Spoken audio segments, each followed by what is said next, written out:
But Recording in progress. Here we go.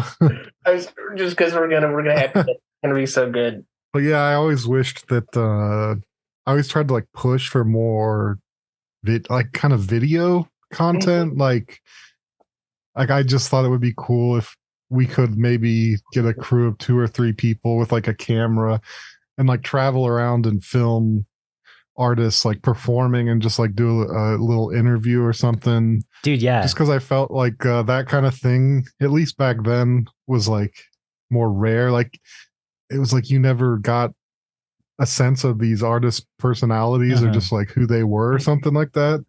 And I felt like that shouldn't just be reserved for like the, huge, like Rihanna and huge artists and stuff like that. Yeah, for sure. That's like what's also like what me and Maddie like to do too, is because like a lot of times, like a lot of the artists that like we interview and stuff like exist for like a brief, like, I don't know, 1 or 2 year moment, like in Bandcamp tape releases, you know what I mean? And then they're kind of just like, it's just a lot of like the smaller artists that like we've had on the show. And it's like, oh, these people like are people too. Like we should like give them a spotlight to like talk about like their life and stuff, you know? I don't know, a lot of people have hobbies. That's the other it's sick too. Like all the people that we've talked to are genuinely just like, damn, you're sick, dude. I wish I could like be your friend. You know what I mean? Yeah, that's cool.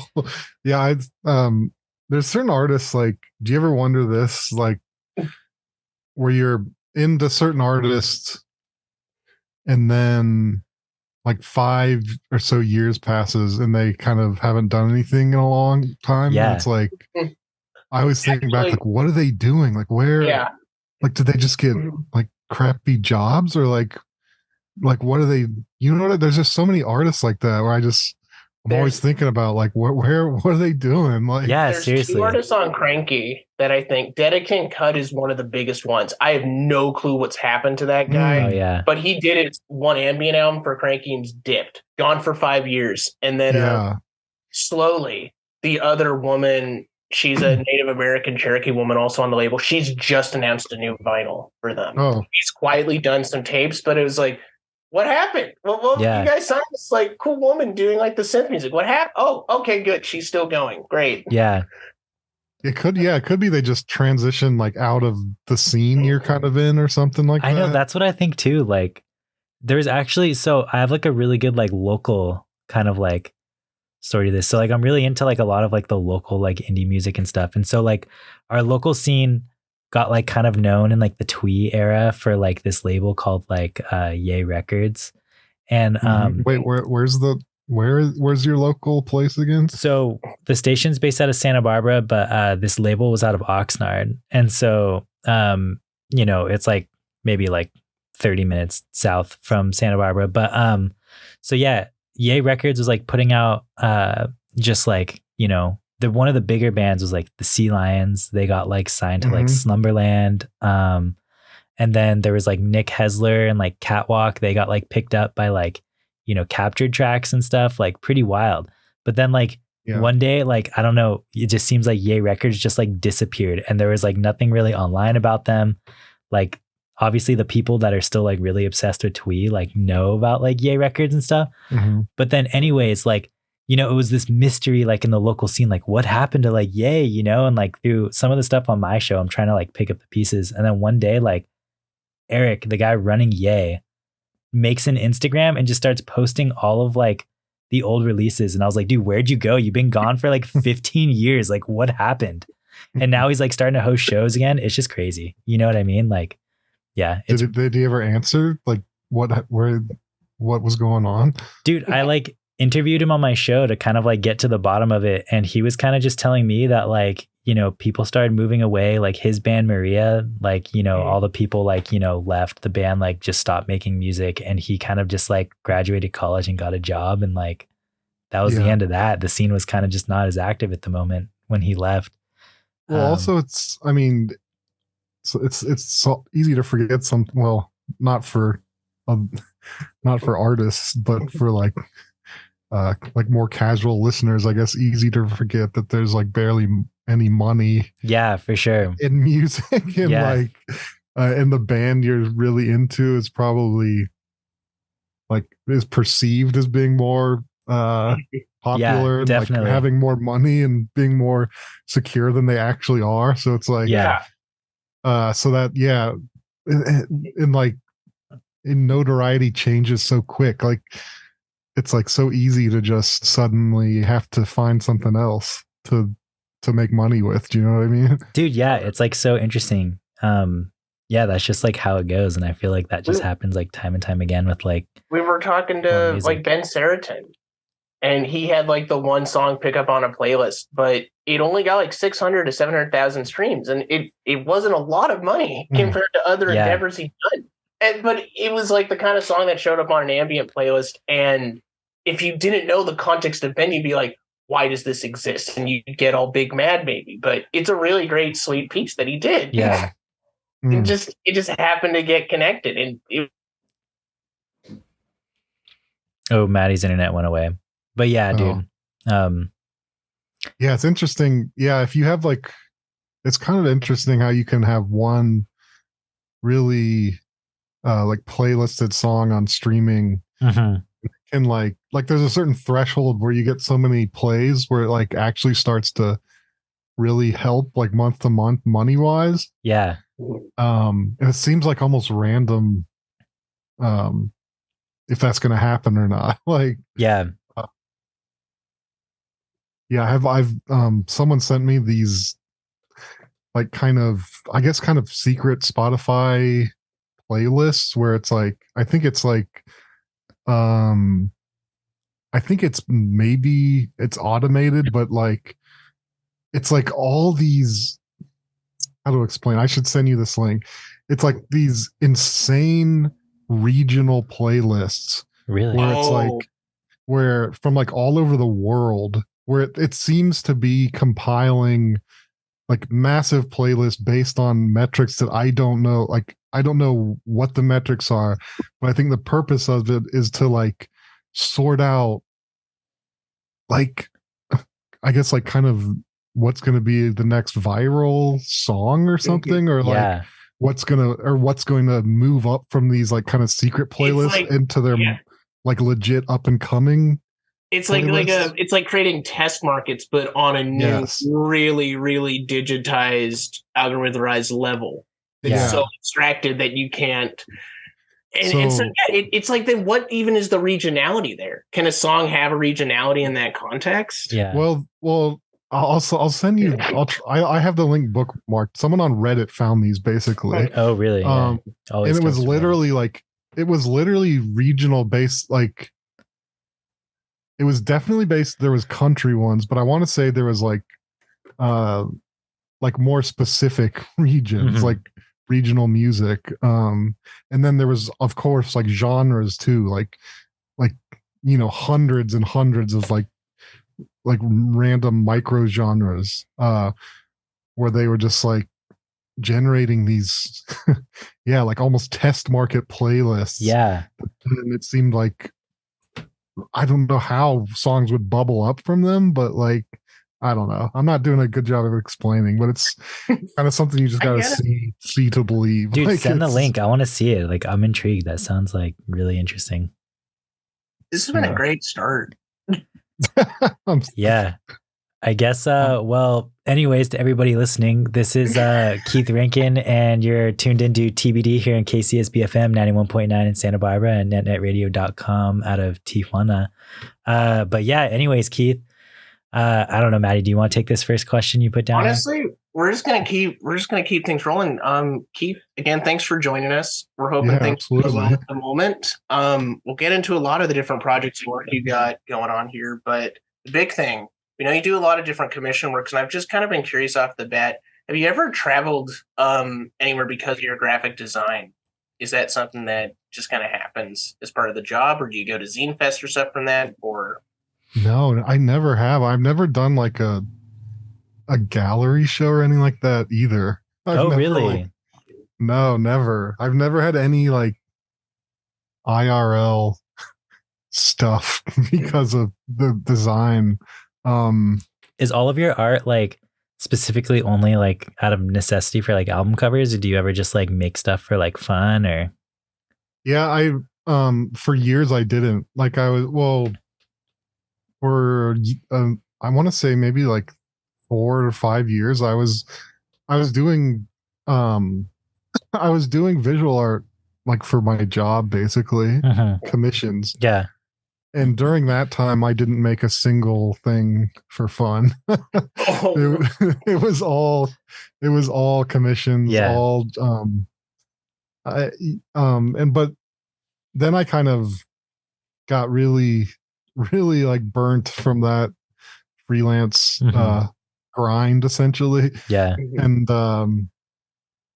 And have been like lucky enough the last like year or so to be able to make money from music, like doing Bandcamp subscription stuff. And so like I've done a few pieces for fun in the last year, but like they all eventually someone will be like, hey, do you have anything sitting around we can use for an album cover? And it's like, they all get funneled into like some kind of some use beyond just my own enjoyment. Oh my goodness. Wow. That's dang. Are you using like Blender and stuff? I don't know how you like make this stuff, but it looks like what I see people on Blender make, I guess. No, it's like all Photoshop. Oh, it's all Photoshop? That's crazy. Yeah. I've used a little bit of Blender in the past, but I keep learning and forgetting how to use Blender because I don't use it enough. Like, I feel like the keystrokes or the keyboard shortcuts are like kind of important for Blender, and I just always forget them.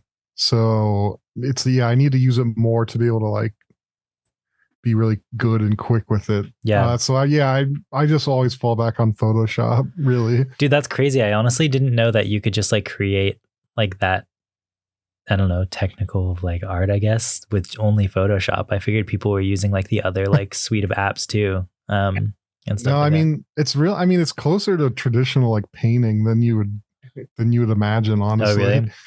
Yeah. What's that? Oh no, one question that does come from Mike from Tabs Out. He does wonder though, how many layers are too many layers on Photoshop, Keith? I think he's asking that because I think he's asking. I think like I did like a tutorial, or not like a tutorial, but I like did a YouTube video where I went through one of my project files, and it was like I had like thousands of unnamed layers in there. And like I don't know if it was Mike or I think one of the Tabs Out people was like took it personally that I wasn't like naming my Photoshop layers. And then I had like thousands of them, just like But yeah, because the way I do it is like to briefly explain, I say I'm like making a hand, I'll outline the hand with the pen tool in Photoshop. Yeah. And then any hard edge, like so on your thumb, like your fingernail on your thumb, like that's a hard edge, where the nail hits the skin. So like any hard edge like that, I'm making a new shape. Or you could think of it like a stencil, like they do in person, like real airbrushing, where they cut out like paper shapes with like an X-Acto knife or whatever, and then like airbrush around that shape to get a hard edge. Like that's exactly what I'm doing in Photoshop. Oh, that's crazy. So I'm just making all these outlines and all these shapes, and then using the brush tool in Photoshop to like paint inside of them. So it's like usually every new color, I guess, I make a new layer. So it's like, so yeah, it's like thousands of them building up over time. I definitely could do it all on one layer, but with Photoshop, it's like having the ability to take things out and like go back is just like, it's amazing. And it's hard not to, like, I'm too neurotic to be given use of Photoshop, essentially, because the idea that you can go back is too enticing, I guess. Do you ever use like Illustrator or anything, or what would be Illustrator's like primary usage, I guess? I've used it a little bit, but it's Illustrator is primarily for like vector stuff, I think. So it's really good for in like layout work. I see. And yeah, but I've used it a little bit, but I'm just too comfortable in Photoshop. I think if I had a bunch of time to like learn, like if I had a few months that I had just like no obligation and could just learn some new stuff, I would probably start using Illustrator for the parts that it's like quicker with. But I mean, Photoshop can do a lot. Yeah. One thing I've noticed, at least a bit about the art, is over time you've moved a bit away from doing vanishing point as much, and also there's a lot more darker color schemes going on in the more recent Orange Milk releases. You kind of, and the humanoid figures are getting a little bit more beefy, a little bit strange. Eerier. Well, how have those developed, those trends to you? I mean, also a lot of the new from this year, in fact, most of the Orange Milk art Seth has been doing. Oh, really? Yeah. So like, and like he's been using like AI and stuff. Oh, that's crazy. So yeah, it's so yeah, what a lot of that stuff I've honestly been like kind of taking a little break from Orange Milk this year. So yeah, Seth's been going hard with like the art and stuff. But I'll look on my Instagram page and notice like color trends. Like there'll be like a few blocks of like 10 images that are all pretty dark, and then it like gets into pastel. I don't know.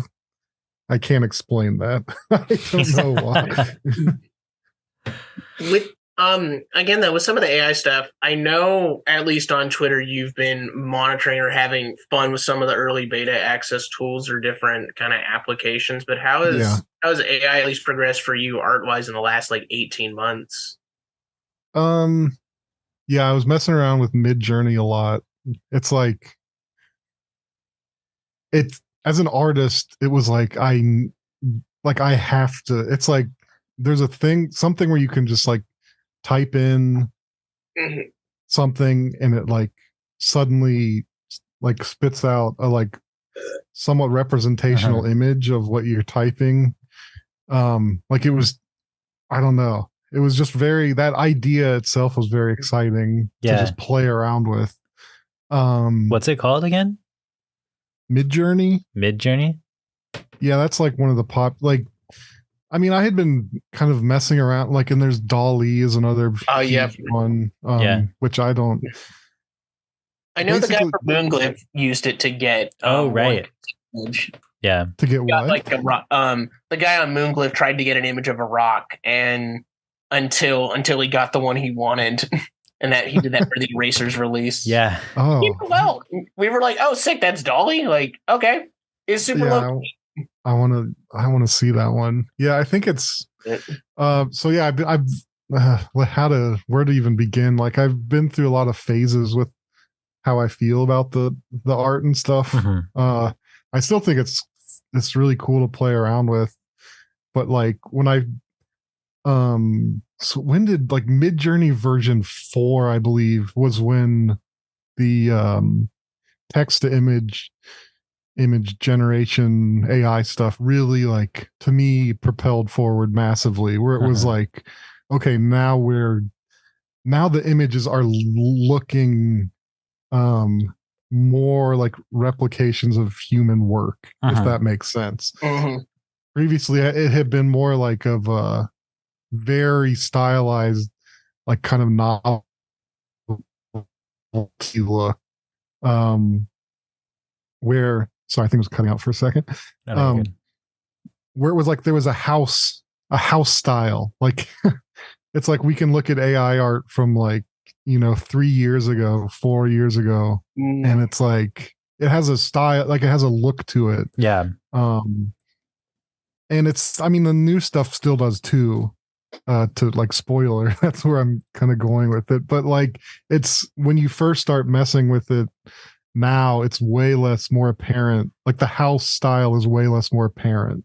I see. And you can kind of get closer to like, like a Roger Dean landscape, like alien landscape painting or something like that. And like sci-fi art, it does like pretty well. So how do you like get it to make this stuff? You literally just type out a bunch of scenarios and it'll like draw it for you, or like what do you do to create like the AI art, I guess? Well, there's different ways. Yeah, you can just type like, like mountain landscape with like huge eyeball hovering. Yeah. In the style like airbrush painting in the style of Roger Dean, like that. Oh, that's sick. Like what I just said will give you something that like looks like a sci-fi book illustration or something. But yeah, so when like that version 4 updated, I was like spending so many hours generating stuff. But then it was like the burnout was really quick. Like I really started to notice the like kind of house style, and like kind of started to notice like the limitations of I guess the algorithm. And I started to be able to spot other AI art like really quickly in a way that I didn't like. It was like I kind of turned on it. It was like the limitations, I guess, became too apparent. I'm sure there was a lot of other things going on, but I feel like that like would be kind of a bummer. Like once you like get so used to like making like the AI art and like the limitations and get bored of it, like as soon as you start to like recognize that other people are using AI art and you can recognize it in that way, it like kind of takes away like almost the magic of like seeing art and being like, wow, this is cool. Just being like, oh, I know exactly how they did that, or like why it looks like, you know what I mean? It's like that kind of takes away from like the viewing experience too, Yeah, that's like such a deep rabbit hole to go into of like it like cuts to the core of like why we appreciate or enjoy art like at all kind of. And I think a lot of artists had like I got a lot of DMs from artists kind of having like mini mental breakdowns about like to simplify, like if this AI can make something that looks like cooler than what I've spent hours and really my whole life trying to develop, like what value as an artist do I have left? Dude, that's kind of scary. Like when you start talking about it like that, like, I mean, I guess I'm not really an artist. So like, I guess I've never had that, I guess, specific concern, but like, that's kind of like terrifying when you bring it up like that. It's like, oh man, I've been like working on this like specific art or like perfecting like my like aesthetic style, like all this stuff like for years. And then you can just type it into a program. It's like, that's kind of scary to be like, oh man, like I'm not as good as a program. You know what I mean? Like, but it's, and I thought about, I mean, I had to, when people would say that to me, I'd have to really like kind of think, like kind of like meditate on it. Like, what it's like, am I making art just to like, I don't know, to compare to other artists? Like, it's that's like, true. Do you make art for, it's like, why do you make art? Is it just something that you started when you were young? Yeah. And you just kept doing, and then it became like the thing you did. So you just keep doing it now. Like, kind of all those questions coming up, but it's like, there's always artists that you're going to look up to or like deem as better than you. It's like, and in some of those cases, it's like, the AI stuff could be seen. It's almost like just look at it as like another artist or just like another work. But also it's like what you were saying too. I think like a big thing, at least I guess maybe the way I would think about it if I was an artist and I was like feeling, I guess, like threatened by like AI and stuff is like, well, like you were saying, you recognize like all of the limitations of AI and exactly how like an AI, like, drawing or like piece of art would look, you know what I mean? It's like, well, that's boring because we know that a computer just does that. Like, I guess the specific value in the artist is being able to do something. Every artist has like their own aesthetic style, and an AI wouldn't be able to recreate that. You know what I mean? Or it needs the human input. Exactly. Still. Yeah. Like, and that's what I'm thinking of a few people specifically who messaged me, but like basically what I said to them is like, I looked at their Instagram page and was like at least for now, you have nothing to worry about. Like maybe some of this AI stuff that you're referencing is more like it appears more like finely shaded or like technically like shaded, I guess is the right terminology. But like your work is still like, I can still tell that your work is your own, like it's your own coming from you. And even if you put your work into the AI, like what it spits out will still be connected to you. Even if it's like spread out through a million iterations, like it still needs that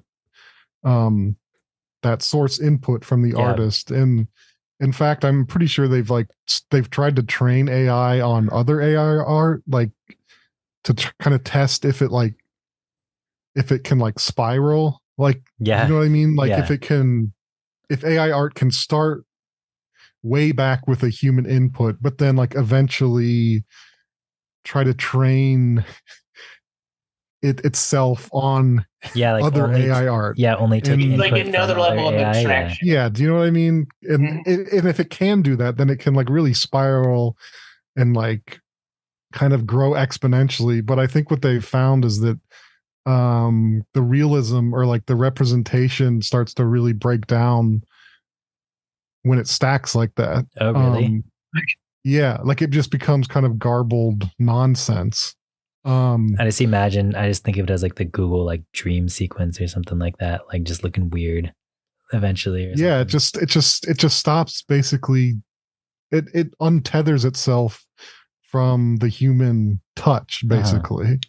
So at least for now, it's like, that the human component is necessary. Yeah. I mean, who knows in like years from now, but I don't know. I mean, I think it's kind of interesting or cool that like that there's like a new technology that's like having us like kind of go into these crazy like introspective like philosophical questions about like our own self-worth and like what it means to be a human artist and like all that stuff. Like, I don't know. I know one guy I talked music with online, he was talking with a friend who was in another band that they were going to do their promo image, and it was going to have a Mid-Journey background of them in a field. And he was extremely bummed that they were like considering doing that.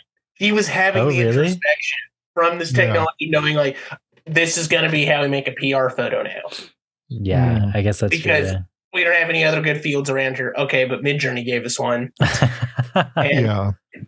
And so, you'll have to consider stuff like that. And we'll see how people kind of do it. Yeah, and I mean all the bummer stuff has to do with money and like the way that it's like the way that companies try to exploit people is the why people are so against it and stuff. Yeah. It's like, it's just, I don't know. And I mean, there's other things about AI, like beyond just the visual art stuff that I think is like really scary. Like if kind of like the text to like the chat GPT stuff, the way that like, I swear I read something where they did like, they can put it into like bad actor mode and be like, generate like biological weapons we haven't thought of. And like, I think they did that and it generated like 40,000 biological weapons. Sick. Great. That's insane. Within like 6 minutes or something. Dude, that's wild. So that kind of thing is like really scary. Like, But yeah, I don't know. Oh my God, that's crazy. It's like it's crazy. I guess, Maddie, should we move on to our next topic here? Like, we got. I'm sure. Yeah, there's like people have spent enough words about AI. I don't think I have much more like to add to the pile necessarily, but. Hey, we're having an ongoing dialogue on TBD. One artist at a time, just 1 week at a time. Yeah. Dude, Dustin Wong, we actually talked to Dustin Wong, if you're familiar with his work, but like he was also, we had a good conversation with him about AI as well the other day. Oh yeah. What was his standpoint? He was actually, we were just like talking to him about like just other art that he's like been inspired by recently. And he said that he's actually really been inspired just by like AI generated art recently. And stuff like that. I don't think the cover of his new album is, well, maybe it is AI generated. I know he did it or played a role in its creation, but no, it was the paper clips. Oh, that's right, the paper clips. Yes. Yeah, he like glued a bunch of paper clips together. And I don't know. He came away with I think the like positivity of really being interested in the glitch component. And I think the spiral there, and just seeing the eeriness, the uncanniness of where it can go. Yeah. But how it reflects certain sounds, emotions, the things that play to his new album, the stuff that plays to why the Orange Milk label, the label you co-run with Seth Graham, way before our program existed, which I don't know, sometime back in 2018 or 17, you had been in contact with some of the KCSB music director predecessors, I think. People involved there, but somehow that was how I got some of my first Orange Milk tapes. We got sent like a bunch of Orange Milk stuff back in the day. That's also how I found out. Yeah, that was Easy Manzoku, Fireside Chat Room, and Soft Channel, and that Food Man's like one of my favorite things ever. So that's amazing. That set me on a path to here today. Holy crap! Stuff like that, just like random trust that one generation of music directors put on OneDrive package there, but. Anyways, again, like I've written about some of these releases and I've gone back, sometimes through the archives and just seen, because over time, Thomas and I realized, oh, wow, like artists we didn't anticipate are on Orange Milk, like Yves Tumor has shown up on a Vaporwave tape, and Sage has passed through and he's got, a great one on Revenge International. Yves Malone, who that's that's another artist, and that's Adderall Canyonway. Right. He ran the Field Hymns label too. Wow. And it's like, there's a lot of really weird little pieces of Orange Milk history where it links up to like Tabs Out stuff, where it links up to the TMT orbit, kind of that now context wise, especially on the internet, it's not as apparent to a new listener that might be coming in. But even still, the truth is that I'm convinced there's something really wondrous and enchanting about the state of Ohio. And I want to kind of, I guess, start there. What is it about the state's art enclaves that are so engrossing? That's funny that Seth was like a Japanese, I don't know if it was a magazine or some Japanese institution was like interviewing Seth and began a question like, so Ohio being the noise capital of the world, like ... like that's how they began the question. That's a good intro. And it was like, really? So like, I guess there's some perception that like Ohio is seen like, I don't know. And you see, your question was like, what is it about Ohio? I mean, I feel like I've heard people talk about this before, and usually the answer is like there's enough like open space and essentially like free time, like kind of like spatially free time that like your mind can wander. But I don't know. Like I don't know if that's accurate or not. It's one of like, I had a coworker at my library job who came from Ohio, and she's moving to Pittsburgh, and her fiance is going to be a professor in music composer computer stuff. But that's wild. I asked her about Ohio, and while she was never like involved in Ohio DIY music, she noted that artists just tended to like move from one city to another, and that there was that space, there was that easy access. You had these cities kind of, I don't know if it's a triangle or what the route is, but they're all in distinct parts of the state. And then there's a lot of farmland. Yeah, there is a lot of open space, and something about like the lack of activities. I mean, it's obviously just wild speculation, but like, yeah, it could. I mean, I was definitely like a kind of like an inward looking child. Like, like there's nowhere to go. So it's like you're kind of in your room, like reading like Lord of the Rings and that kind of vibe. The suburbs do that, I feel. What's that? The suburbs do that. I lived in a gray area that was extremely inaccessible outside a car, and I just had a great house to walk around. So I did lots of walks. I collect stick guns. Yeah, and also it was like, I mean, for me, it was like I remember it was maybe like a heightened excitement about internet stuff because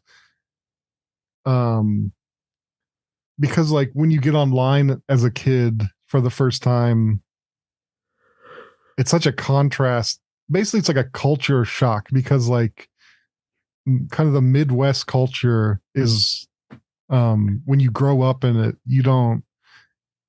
it's like you're not even realizing what the culture is or something like that. Like it's kind of like under the radar.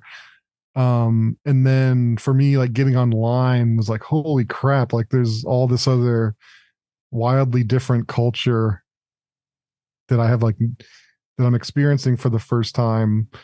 And it's existing in this like vague internet space. Which also lends a certain like mystique and all that. But it's like, I don't know if being in Ohio, that's like a unique Ohio experience. Like if you're in a city, I'm sure you still can have that experience too. So I don't know.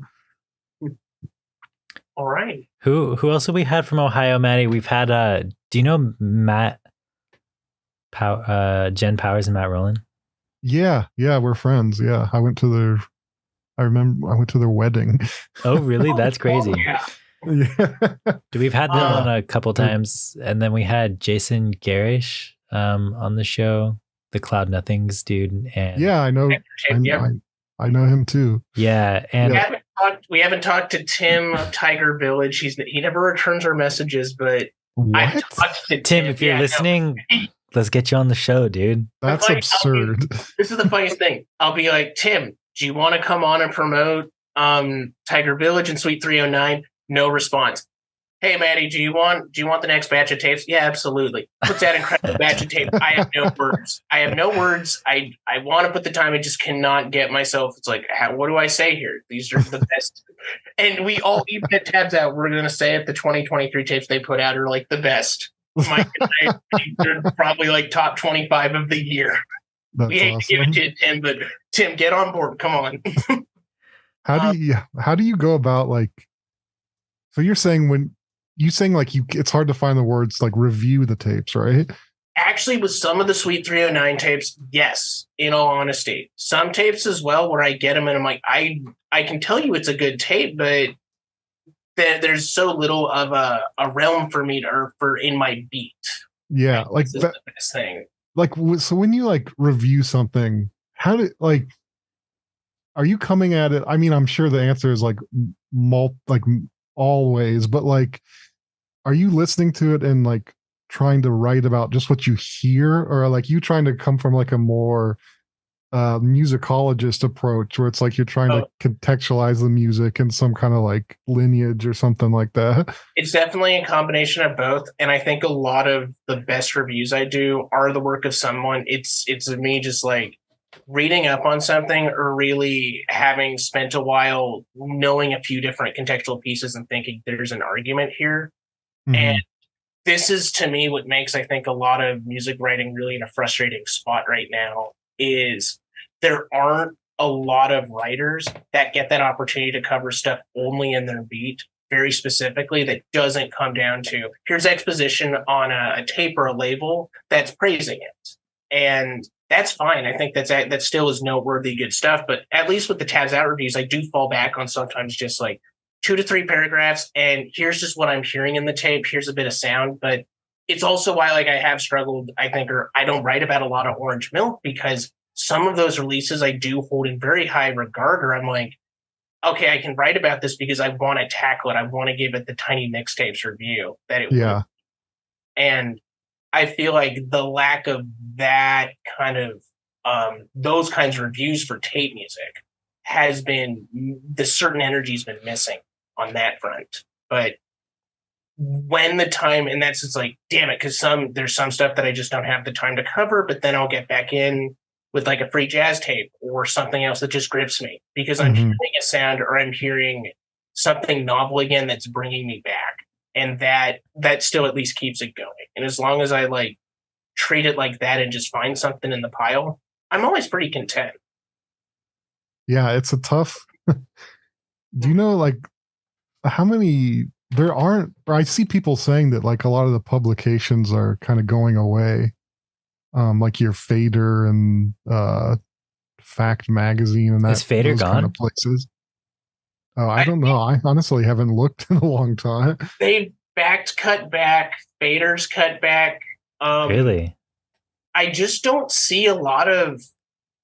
I mean, it's like no, there's still a ton of outlets out there. There's a lot of blogs that aren't just people don't have the RSS or everything's linked, but it isn't like there is, I think, a really vital tiny. There's a Tiny Mixtape sized hole that has been left over the past few years that's become more noticeable. And Tone Glow, I don't think ended up filling it to the degree that it almost could have, but it sort of, Joshua ultimately opted not to. And that was on his role, and I think that was a good call. But some of those early reviews, some of the early interviews, I really thought like, whoa, okay, we're back, or this is like great. The roundtables, especially, but yeah, it's like why it is kind of weird how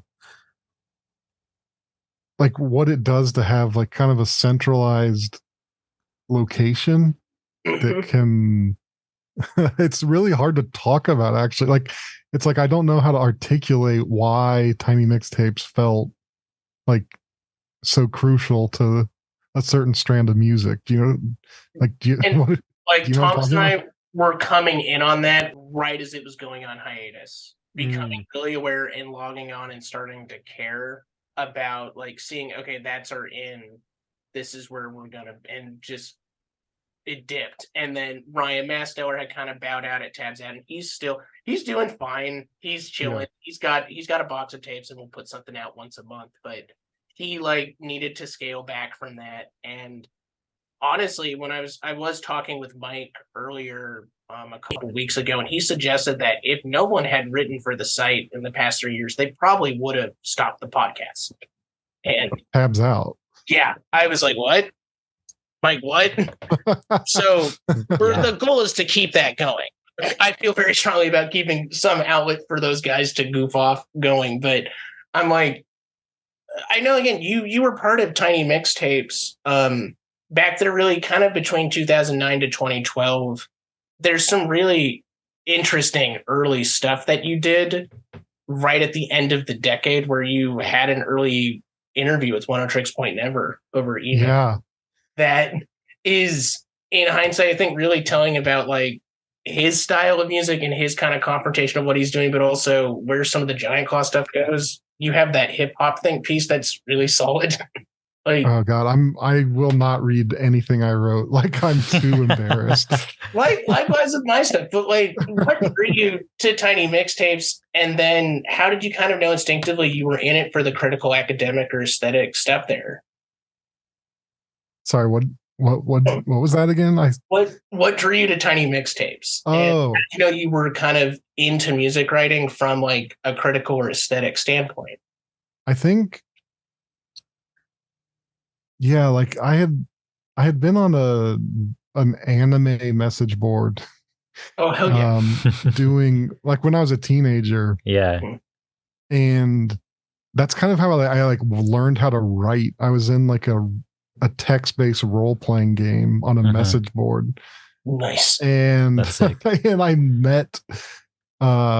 met someone who was a writer at Tiny Mixtapes through there. Oh, interesting.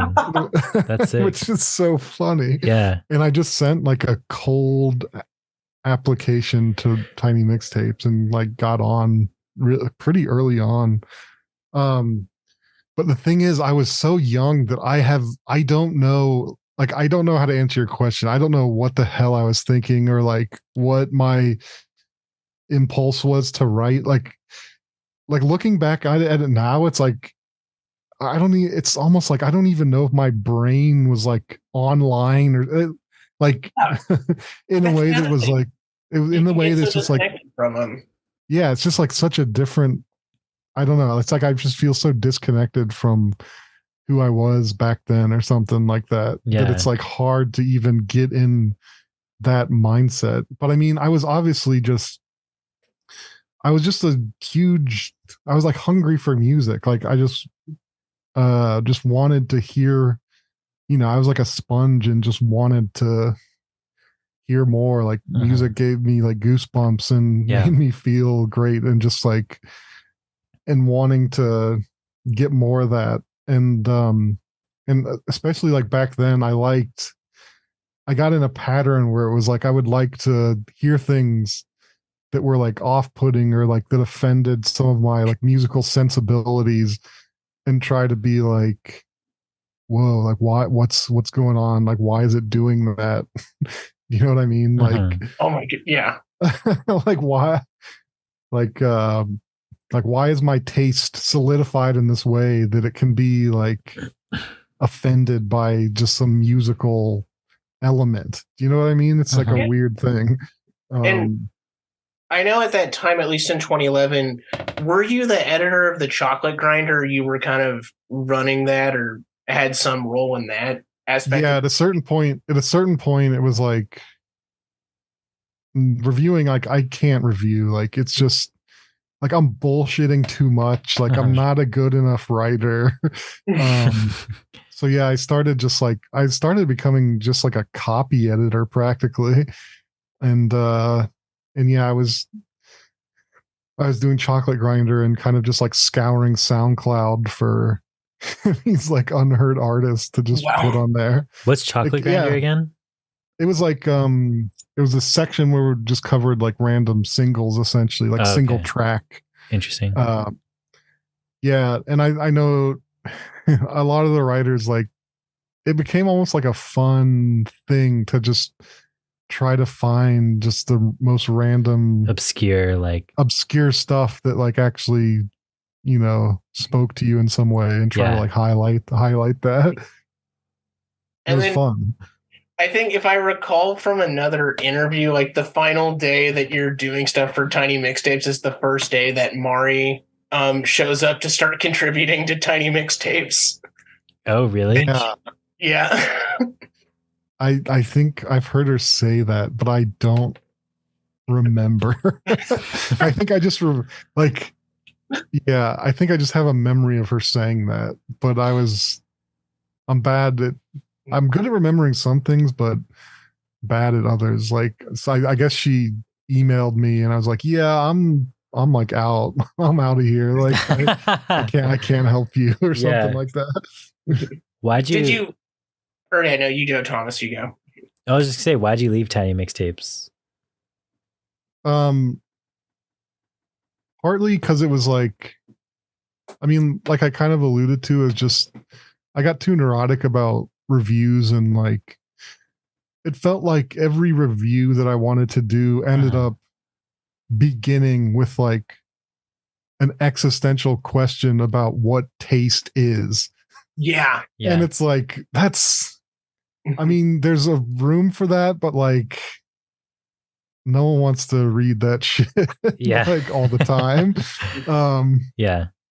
And I know there's obviously ways to write about music without going down that route, but for me, it was like I wanted to kind of justify every like statement in a personal way or something. Like I didn't want to say like they did this, like they had a synth part that sounded stupid. Mm-hmm. You know what I mean? It's like, yeah, if I say something like that, I need to explain why it sounds stupid. Mm-hmm. And then like once you start doing that, it spirals down into like, well, what is my taste? Like, why do I have this preference? I see. And it's just becomes kind of exhausting. Yeah. So was it just also like... So yeah, it was partly that, but it was also because I felt like I was starting to make my own giant claw music. And it was like, I didn't want there to be like a weird conflict of interest where it was like, because some people had like written about my music, like without even realizing that I was like, that I was working at Tiny Mixtapes. Oh, I see. And then Marvin the editor in chief had to go in and put a like, you know, like a disclaimer or something. So that was, I mean, that wasn't a big part of it, but that was like a little part of it where it's just like, you know, I should separate myself a little bit. Yeah. And I felt like I just wanted to make music. Like it was just time to do something else. You do leave though off with like two really strong pieces on there, one of which is the top 30 covers of 2012. And that's just like a super great aesthetic manifesto. Just like, here's 30 images I liked from 2012. And that's sick. I don't know. It's fun to go back and look and also be like, oh, I now know that label. Oh, now I know that RNC track. But you also have like the Warren Beatty review. You've been pals with not Warren Beatty, Robert Beatty. And you've been pals with Robert. Oh crap. Yeah, that's and that's super early. They like Pitchfork's like, hey, let's do another profile on Robert this year, but you've got the OG one. Yeah, that's wild. Yeah, I mean, it is interesting, that Tiny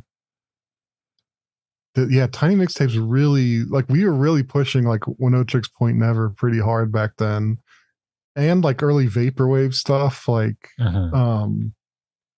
I really think that TMT maybe gets left out from like the the kind of history of vaporwave and other like subgenres like that, like at the time. Because there's amongst the writers and stuff, there's definitely like these efforts to kind of like identify these little subgenres and like give them a critical thought and like treat them as just as important as, you know, anything else. But again, that's what I love about that final list they do for the 2010s. You can tell it's like, this is our writers. This is us having figured out our voice and like everything we were documenting. Yeah. It's very sweet. There's some sweet stuff to that. What do you think about this though? Like I've had this conversation a few times where it's like, do you think it's good for like a music scene or like a culture to have some sort of like internal canon or like a style guide or something like that? Do you know what I mean? Yeah. No, I do, because this is the British music press in the 80s and 70s, and in like Mark Fisher's blog pieces on his little stuff. These people that in real time create canons. And with the Tiny Mixtape stuff, there was something I actually do think that was worthwhile or really good of that was you had a lot of personal canons that were untangled with, you had to know the writer and how to search through their stuff, or it's lost to backroom forums that we don't have access to. But what it ultimately coalesced into told a story, at least told some story there of what it meant for a group of people and how they were approaching music and aesthetics at that time. But when I talk to people about hyperpop, I realize they don't know Tiny Mixtapes. Oh yeah, and when I put out like a term, because now I use like the term goo age, and it's a super helpful, or not goo age, goo core, super helpful term when it's like, like Charlie XCX's Pop 2, track 10. First half of it's goo core, like so a couple like Sophie cuts on oils, like this is goo core. And or like 100 gex, and it's like, this is Gookor, and people don't have that appreciation there. They never even would consider giving it that artistic merit or that chance, because they're like, no, funny track where they're playing with the Casio looping. It's like, okay, yeah, it is, but also I love to do the big brain overthink there, I think. So. Yeah, I think there's definitely a question of like, if that, because I know some people, it's like, get rid of all canons, die. Essentially, it's like that's a thing of the past or whatever. But yeah. Like, I think create like, yeah, with Gookor or just like making up genres, it's like that's one tiny tool to like, it assists in talking about stuff, and like, and when you start to like when you start to apply a narrative to music or like music scenes, then they kind of take on a life of their own. And I feel like that's a lot of journalism in general is just doing that. It's like trying to take reality and like superimpose some kind of like narrative story like on top of it, so it feels more manageable. And it's like, I can definitely see the benefit of that. And I can also see why some people want to get rid of that, because maybe it doesn't like reflect reality in the way that they would like. But it's certainly helpful when just like from a linguistic standpoint of just like speaking about music. Do you know what I mean? Like I'm trying to think of like with the term night bus, that's like a super fun, that became like a little game for some people, and that became like a series of mixes, but it was music that reflected the liminal space of a night bus, like a certain journey, but it worked and it was fun for that small thing. The same thing with Gookor, like with emo ambient, which Claire and Mari used for a lot of their work. And the term, to me, I was like, no, this is a ton of fun. They were having fun with it, which was great. But the releases, it did help there was a certain strain of music there that still is continuing. It was like the Lucy Liu stuff that also really played her, like Anna Roxanne stuff. And it was good, but they weren't trying to overlap or put a narrative. It just, these random characteristics or things they'd picked up worked. And even like I'm thinking of other like developments or canons I've noticed, the music of Power Roland and the curation they've done. I don't think there's quite a story there per se, but even like with Cole Police's album Right Behind You, all of that stuff is linking up, and there's something really unique there that's been going on. Clearly it's just no one has sought to define or put a narrative behind it, and I'm kind of glad about that. I don't want there to be, but because I have that personal, like, I think, love of it and my own take on it, but it's there for the taking also. I could see that. Yeah, like, where do you see like Cole, for example? Where do you see that? Like, do you see that as part of a music scene? Like, where do you see that fitting in? There's something. And what's really funny is that it all links up again to a bunch of the Tiny Mixtape stuff. A friend threw around the term, and at first I was really like, no, let's not do it. Where he called it Cosmic Americana, I want to say, something of that nature. And I think I struggled with that because it didn't completely. He was coming from knowing just the new Police Roland's Power collaboration. Not knowing the stuff with Gershitz before, not knowing kind of Matthew Rowland's Ohio, not knowing the Garden Portal label, what was going on Moonglow, all these little bits in my mind that, to me, it kind of at a certain point, it was like, no, actually, they all link up to this, though. There is something, but Cole has played, and Cole's done a lot of different little stuff with their music, and this just happened to be one side of it that I think really showed up on this recording. But I'm trying to think of like some of the writing or stuff I've even done, and it links further to just like the Catched Media label. Some of the sounds that have been coming out of there have been contributing to this, and it just happened that Cole fit really well on that. Yeah. And it's, I mean, you mentioned like hyper pop stuff before, and that's like a little, I mean, obviously it's been around for years now, like the term, but you definitely feel like, especially during like 2020 when there was kind of more URL shows. Oh yeah. I was playing a few like the URL shows with a lot of like hyper pop type artists, and was kind of feeling like, oh, like getting a sense of like of that little like kind of crew or just like little subculture building, which was I mean, I just really enjoyed seeing that, like the way that new little circles kind of spring up naturally in different places around different sounds. It really was a moment. There were some little sounds coming out there, at least at the Hosmo shows. The Hosmo shows for sure. That was yeah, those were sick. That was definitely a moment when that was going down. Oh, the online Halsu Mountain shows. Yeah. Those were great. I know. I'm trying to think. Somebody wants them to come. Pole Submitter wants them to come back. He's down to do another online one. I just did one like a few days ago. Oh, did you really? I didn't think they were still happening. That's sick.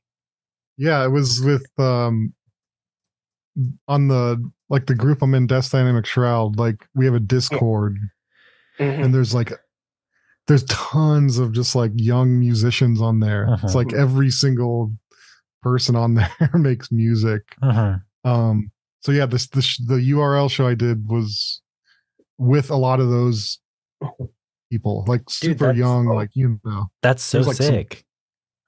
Some like 18-year-old musicians who are like, I look at them and it's like, dear God, when I was that age, like I was like such an idiot, like barely work around, like didn't even know how to like program a, you know, kick snare on the computer, but like, and that was the thing with Dustin Wong as well. Dustin talked to us about early like music in the 2001 to 2004 period, and how he was making it was totally just, it was just micro time, like strumming one note for a second and stretching that into a and Dustin was in the group Ponytail, right? Yeah, he did, and then he learned how to make guitar. He learned how to rock out. I loved that group. Yeah, dude, Ponytail was amazing.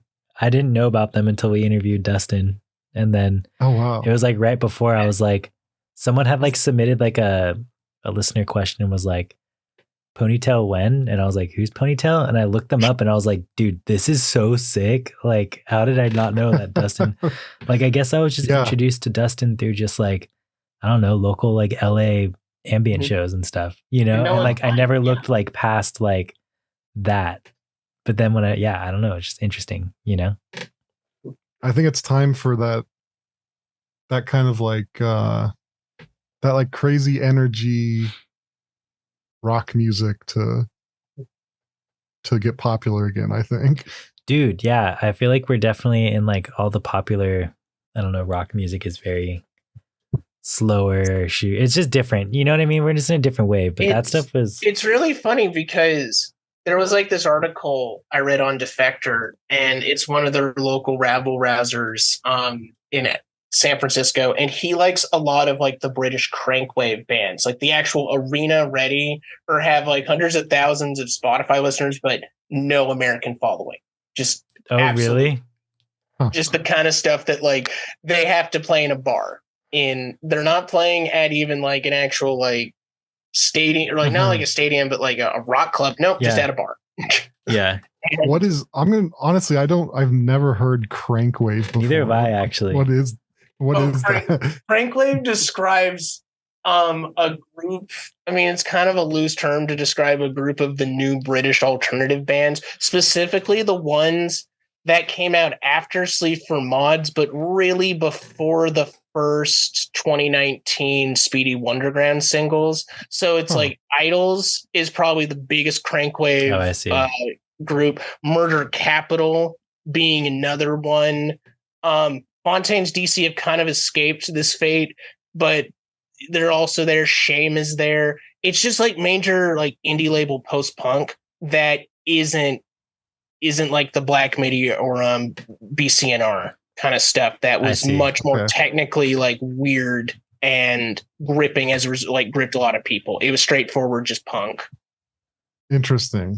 Because that was always how I took it. Yeah. When I think of like Black Midi and what is it? Black Country.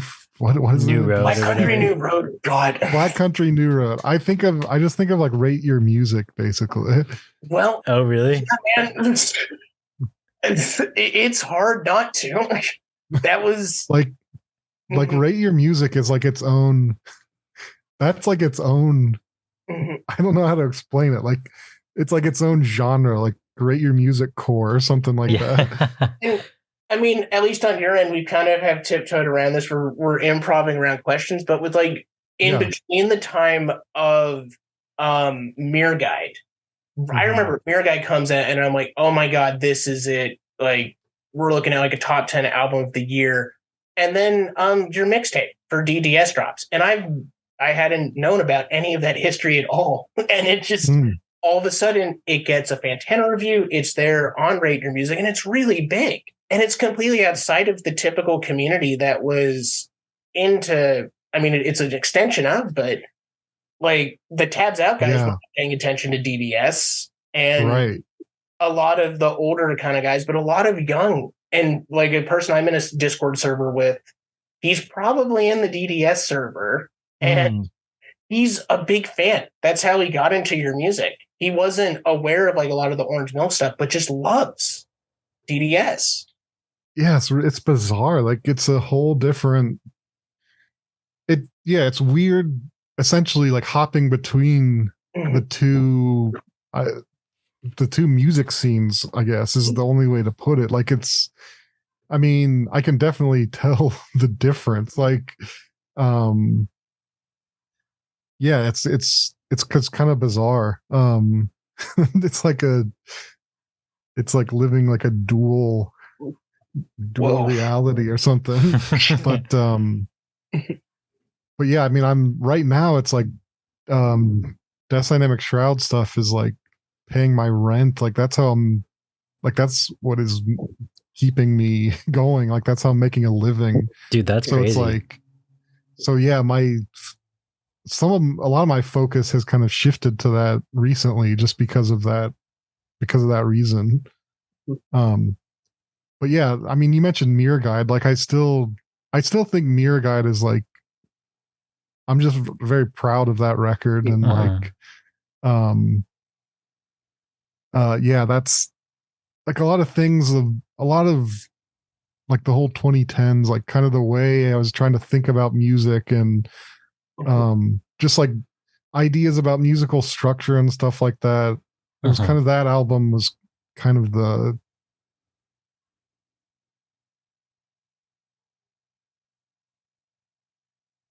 DDS album, Faith and Persona, was just like a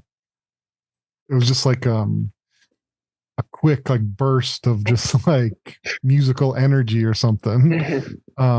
Very, very different impulses between the two. And I guess, yeah, going back a little bit to that Giant Claw project, because Mirror Guide was probably, even though I definitely had Soft Cell for years and had heard it, it had somehow just been filed away in a cabinet and I had never thought to take it out again. And then, so Mirror Guide really felt like my first proper introduction. And I had read the Tone Glow piece at the time. I'd found another interview you did where you had talked about Scott Scholes of Timble Tapes connecting you with Noah Krzyzewski. And I'm shocked this is still in stock on the Orange Milk. I love these compositions. And it gained the 1986 one gets more power, the more electro I hear. And I'm like, whoa. But the idea of the hyper realist stuff, that became big in the Tabs Out reviews I did. That became a huge driving force for me in terms of like a music aesthetic I was looking for and really attuned to, and what I felt made me kind of pop. Yeah. As like something that was super exciting. And what was going on Mirror Guide with the way you were trying to get, you were using you're making notes with a MIDI harp that could not be made by a human. Yeah. Was to me just a burst of fun. And I'm curious though, at least with that, how was kind of your development, songwriting to get up to that Giant Claw album, then compared to like some of the stuff that you had done that maybe showed up on DDS stuff? Yeah, I mean, the Mirror Guy just took forever to make. Because it's like a lot of times when I make an album, it's like I have this vague ideal in my mind where it's like, oh my God, like there's this like this new musical form I want to make. Like, how do I do it? And of course it's like you never like reach that point or something. But yeah, I just wanted to do something, at least for me, was like structurally new for me, like where it's like you still have these compositional tools that you can like hang on to as a listener, but it's just like it's kind of ignoring most of the like traditions of like song structure that we're used to. So it's like I'm not explaining this well, but a lot of music that we consider like experimental or something, like we're used to the complete absence of structure, if you know what I mean, like noise music, like long improv stuff. I mean, I guess it has its own internal structure, but it's very like it's like the other end of the spectrum from like pop music or whatever. But it's like certain sounds or just certain arrangement techniques like can still be used almost as like hooks, if that makes sense. So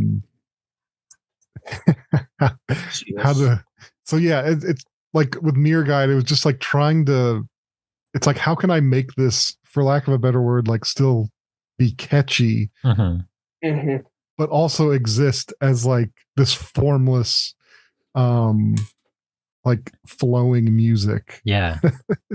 There's a lot of these leaps of faith on Mirror Guide. I think it's fun because when you play it live, the sounds, if I recall from some of the footage I've seen, you take the MIDI harp and at least you tune it to a drum kit so that you can play it as a drum set. Yeah. I'm loading so like, yeah, I'll deconstruct the stuff I've recorded on the computer and then put it on the drum pad. Oh, that's so funny. That's it. Yeah.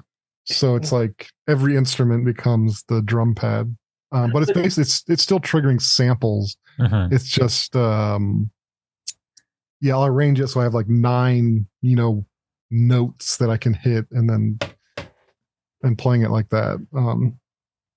Yeah, it's kind of hard to explain. And although, again, the big difference is compared to the stuff on Deep Web or Soft Cell, there's a lot more silence on Mirror Guide. There's the voice. There's still the kind of resonant feeling of like it's being an Orange Milk album, or the little Keith Rankin eyeballs kind of scrolling around and, somewhere in the background just doodling off. But the silence really appealed to me. The fact that there was a composition aspect. I know you were in interviews, you talked about the leap to making kind of note-based composer music here. And I think it's come up in other interviews I've done with Cole or with Andy Lobes here, that when we talk about ECM and the grand Orange Milk plan to get on ECM, and are you working to make composer music for ECM for the new series? Well, it's like, that's kind of, I mean, really, it's like Orange Milk is kind of involved with the question of like, what is, like what's the distinction between like composer music and, random teenagers in Ohio making like noise and stuff. It's like, is the distinction between those two just like a university? Yeah. And I mean, that's why like Noah Kraszewski was, it was just so cool that he was on Orange Milk because, you know, like he was around in the 60s and 70s and like doing early tape music, like worked with John Cage and stuff, which we always we always mention because it's just kind of mind blowing. Yeah. And so like, yeah, like in Noah, it's like a lot of people, you could almost see it as like his endorsement of Orange Milk, giving some weight to like the lineage of that music and essentially saying that, yeah, that this like quote, air quote, like composer music is not bound by academia essentially, and that there's something more to it. Like it's, you know, for me, like I was never part of the academic world or whatever. It's like I've just been an intense listener to music. Like I love all that. I love all that lineage of music. Yeah, so I think that's like, I think that's enough. And you don't have to, yeah, there's just a lot of rules I feel like in the composer world that if you break, you're kind of not in the crowd or something like that. And I feel like Orange Milk has broken a lot of those unspoken rules. So yeah, for someone like Noah to be involved, just like kind of legitimized what we were doing in a tiny way in my mind. I don't know. I'm kind of like losing my train of thought, but hopefully that makes some kind of sense. Yeah, that makes sense. But yeah, ECM, yeah. Help! Do you have any ECM Rex? Really, that's what I just need. Please. Let's see. I'm dying. I'll have to text in the chat. I've got a John Hassel's Power Spot, Robert Baddock's Tower, and First House, and I love those ones. Yeah, and the Keith Jarrett and a little bit of Steve Reich. It's just the tapes don't show up. I regret not buying a giant lot of them when I had a chance because so many random things show up on the label, and you can still get a lot of them for very cheap in the right spots. Yeah, I think basically, like what I was trying to say before is, it's kind of up to like a label like that to set the parameters of like what's accepted. Do you know what I mean? Yeah. Like when I went to Big Ears last year, I took video of Meredith Monk and put it on Snapchat, and Austin McEver ended up seeing it, Thomas. Oh, really? And he was like, what is that? He was like, this is what they're doing in Knoxville? Because it was just Meredith Monk doing her motions and the sounds that she does with her voice, her kind of vocal exercises. And I'm like, yes, pinnacle of music, let's go. But anybody else seeing it might not know what to like.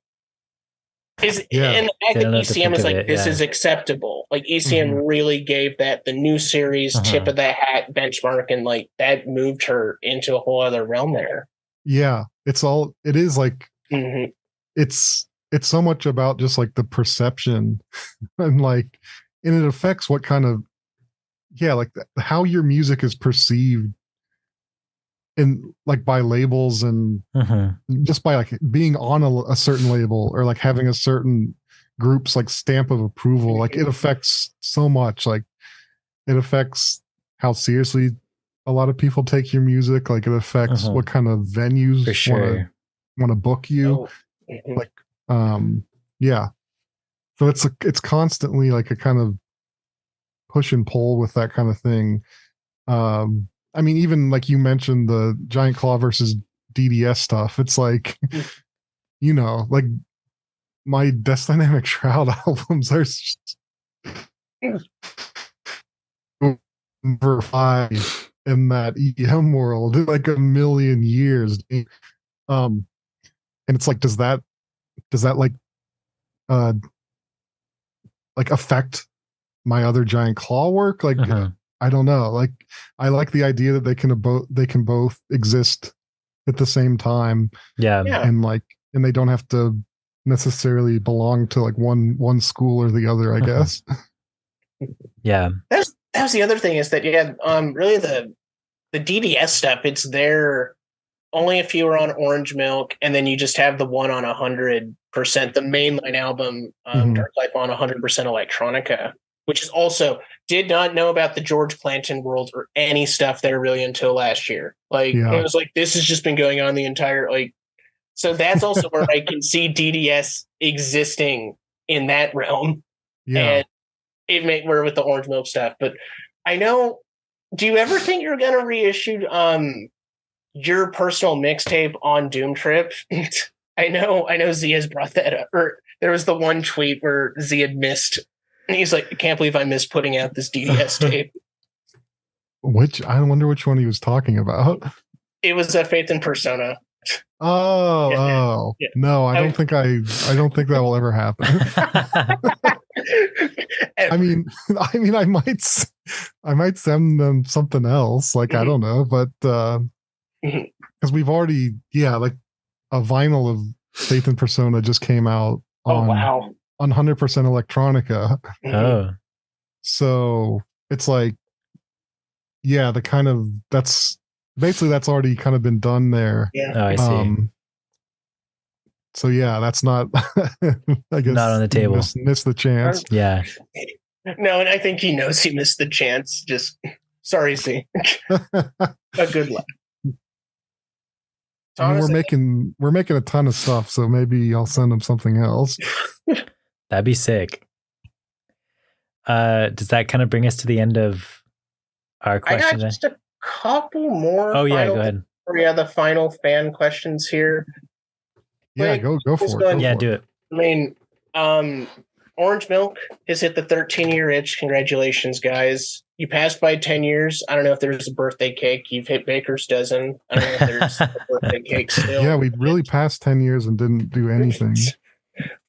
With that being said, though, are there still any kind of classic early Orange Milk releases that, stand out to you as like, we're so glad we did this at this time, that kind of, captures a magic that... Yeah, I'm actually looking at the Orange Milk band camp right now. Because, I don't know, in my case, like the earliest tape I have is the Kate NV tape. And that's really like Orange Milk starts for me. That tape, I love it. It's incredible. I love that album. That was, what year was that? That was like 2015, 2016. I've always meant to get that Matt Sage one. Dude, that one's good. Honestly, I hope that a lot of Orange Milk albums like in the future get like reapprised or something, or like rediscovered. Because I feel like we've put out a lot of great stuff that I was just was essentially ignored. I was just talking to Maddie about this literally right before the interview, but one of my first radio shows was a radio show where I would just pick a label and just like deep dive the label and like play stuff from like all throughout the catalog. And like Maddie was saying, like they found a bunch of like your tapes from, you guys like sent our radio station tapes or something. And when I discovered Orange Milk, I was like, dude, this is like so sick. Like I haven't heard stuff like this before. And it was when I was like, starting to like listen to not indie rock, I like deep dove like Orange Milk, and there's like so many releases back there that like just in the early catalog that I was just like choosing random ones to like play on the radio, and they were so sick. One of my favorite, like I didn't realize like until I like looked at the label and stuff, like Jerry Paper was a thing, but I remember seeing like just Jerry Paper at like random shows in like LA before they were like Jerry huge, Paper, you know what I mean? Like they got a lot of attention in the last however many years it seems. Yeah. Dude, it's crazy. Like I remember like Jerry Paper even played like our radio station for just like a random like show one time. That's awesome. Yeah, That's like awesome. super sick. And I was like, what the heck? Like this is Orange Milk. But yeah, I don't know, like GS Sultan and stuff. Like I just thought all that stuff was like so sick. You know what I mean? I'm looking at So I'll mention some early stuff that I think you might like. Like the first Man-Made Hill album called Intercourses. Yeah. That was like, let me count. 1, 2, 3, 4, 5. 6. That was like in our first 10 to 20 releases. Wow. And it was like here. Man-Made Hill is someone, it's like, I mean, it's like, it's like pop music essentially. Mm-hmm. It's like just bizarre pop music. Yeah. Almost like, I don't know. I was going to say like Arthur Russell, but it's not really like that. It's, it just has that vibe of like off kilter, like very like analog sounding electronic pop. Yeah. But the songwriting is so good. Like it's just great. And like we put out a few things from Man-Made Hill, and I feel like he never quite finds like the right audience or something, which is partially our fault. Like we need, it's like I feel like if a like Jaguar or a label like that had like dealt with him, I see. Yeah, he would be like kind of in a Jerry Paper type position or something like that. But you know, since it's like, yeah, it's on Orange Milk, so it's like surrounded by, you know, like some like drone or goo core synth stuff. Yes. It's like it kind of it hits a different ears or different sensibilities. So yeah, that's a great one, that Man-Made Hill. I'll have to check that one out. Geez, there's a ton. One thing, at least with the label going on for 13 odd years, y'all rarely do reissues, and I know at least for 10th anniversary stuff, last year Constellation Tatsu and Hasu Mountain did, but does that ever come on the table with you guys for like, oh, let's celebrate big 13th anniversary reissue series? Yeah, like I think maybe if we slow down, like we always, it seems like for as long as we've existed, we've had like a queue of like 10 releases that are like next up. Wild. Do you know what I mean? Like, so it's always kind of this like frantic rush to like get to the next one and like get it out and just like treat it well or whatever. And so it's, yeah, I feel like if like our goal is to kind of reach a point where we don't put out as much per year and can kind of just like chill a little bit and let releases breathe a little longer. And maybe I think when we get to that point, it would be a good time to do some reissues, like maybe kind of get a feel for what albums people wish were still out there.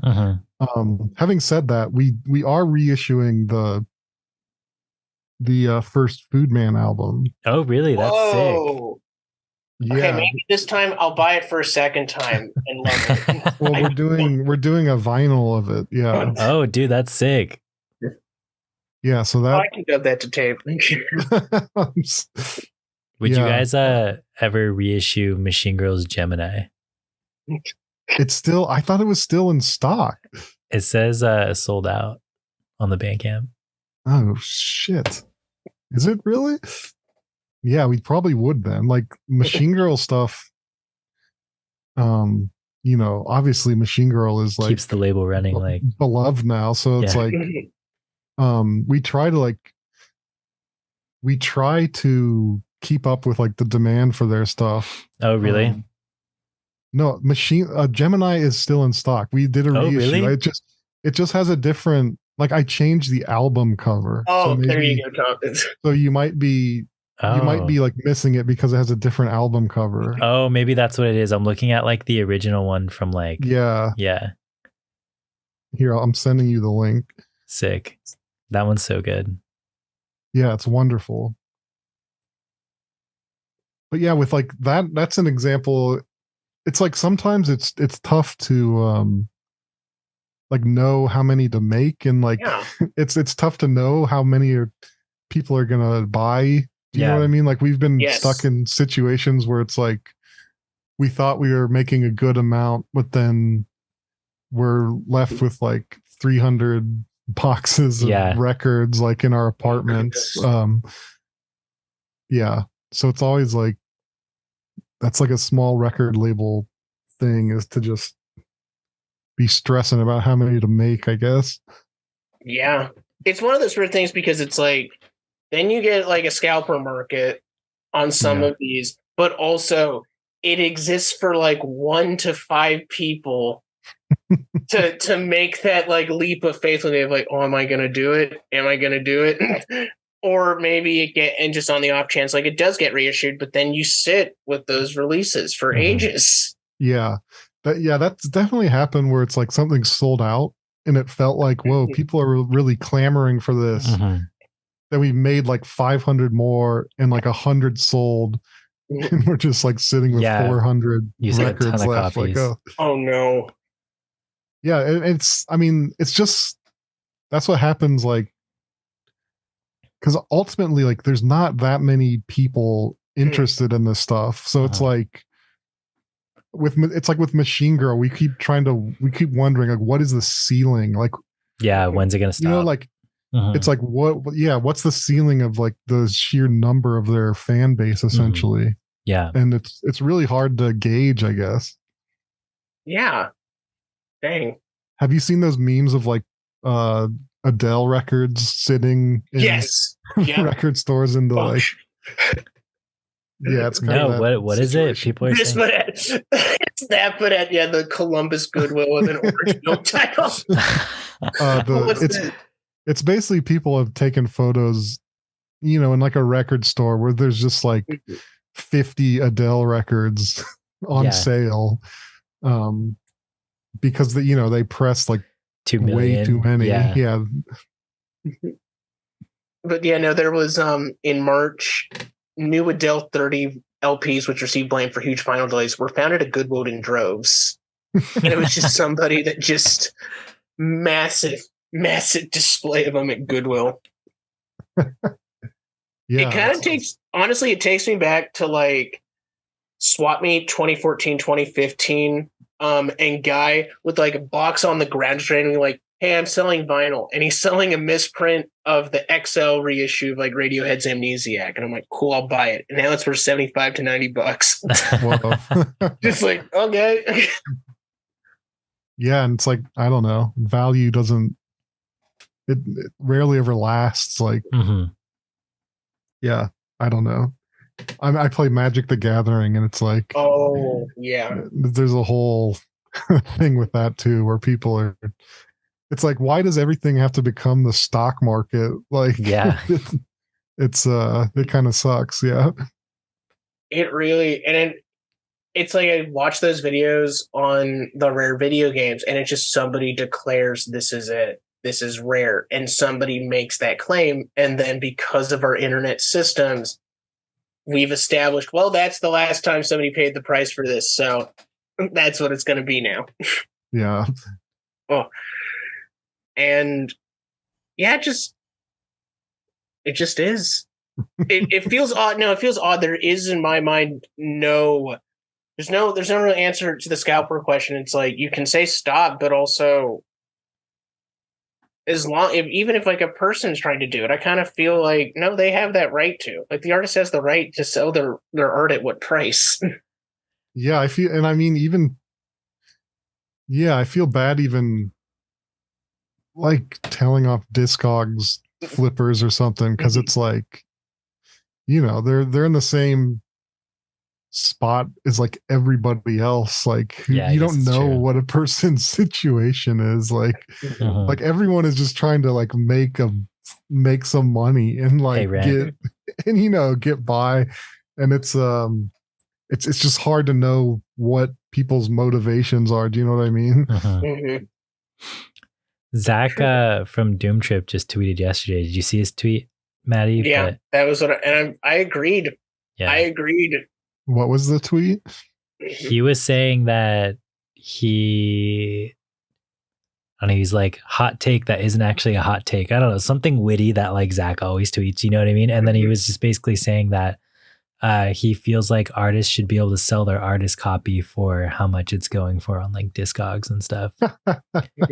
Yeah, that's funny. That's funny because like I'm actually in that position where it's like the where a few like Death Dynamic Shroud tapes are like going for, you know, ridiculous amounts on Discogs. But I don't think I could ever bring myself to to put them up there for like $150 or whatever.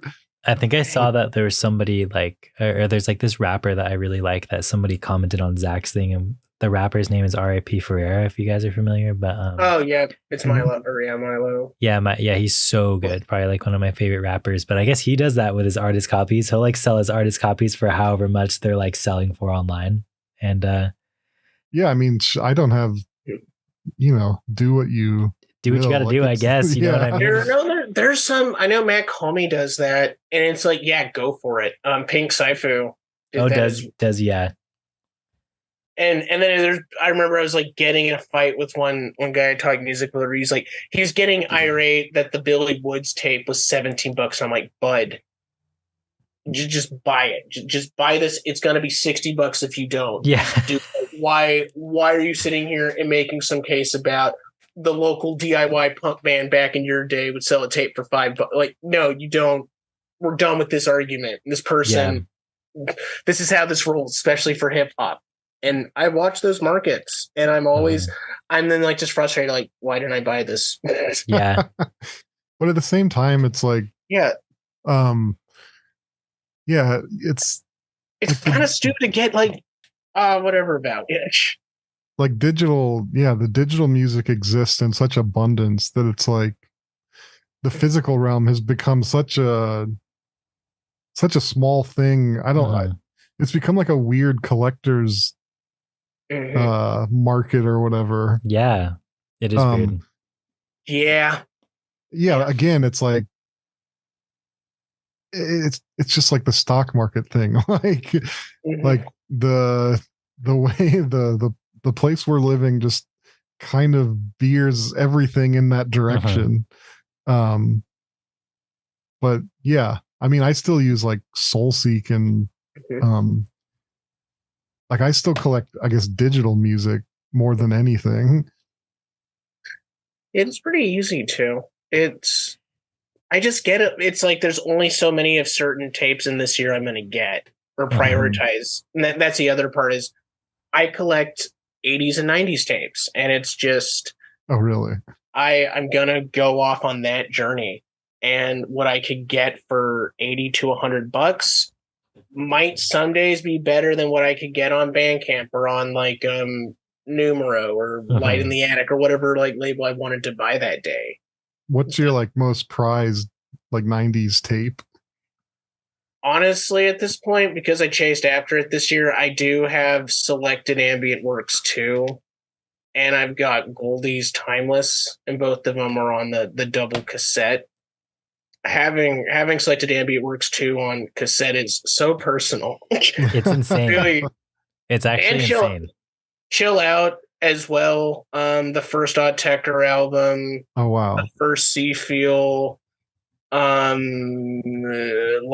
got Loveless. That one's fun. I'm trying to think of like any other one that really. The Scruff McGruff tape. That's probably the most like prized possession I have. I do have the Scruff McGruff PSA tape that they did in the 80s. I found it for $1 at Joshua Tree, and it's lit.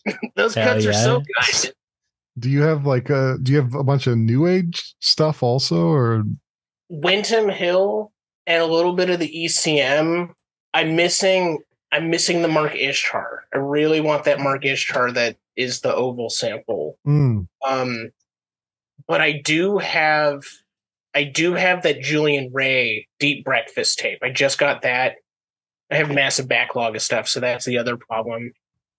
Then is that Deep Breakfast? Was that like Ray Lynch? Yes, Ray. Yep, that's it. I'm confusing names, but I knew that sounded familiar. But some of that stuff would be cool to. I'd love to like put that on my car, like on cassette.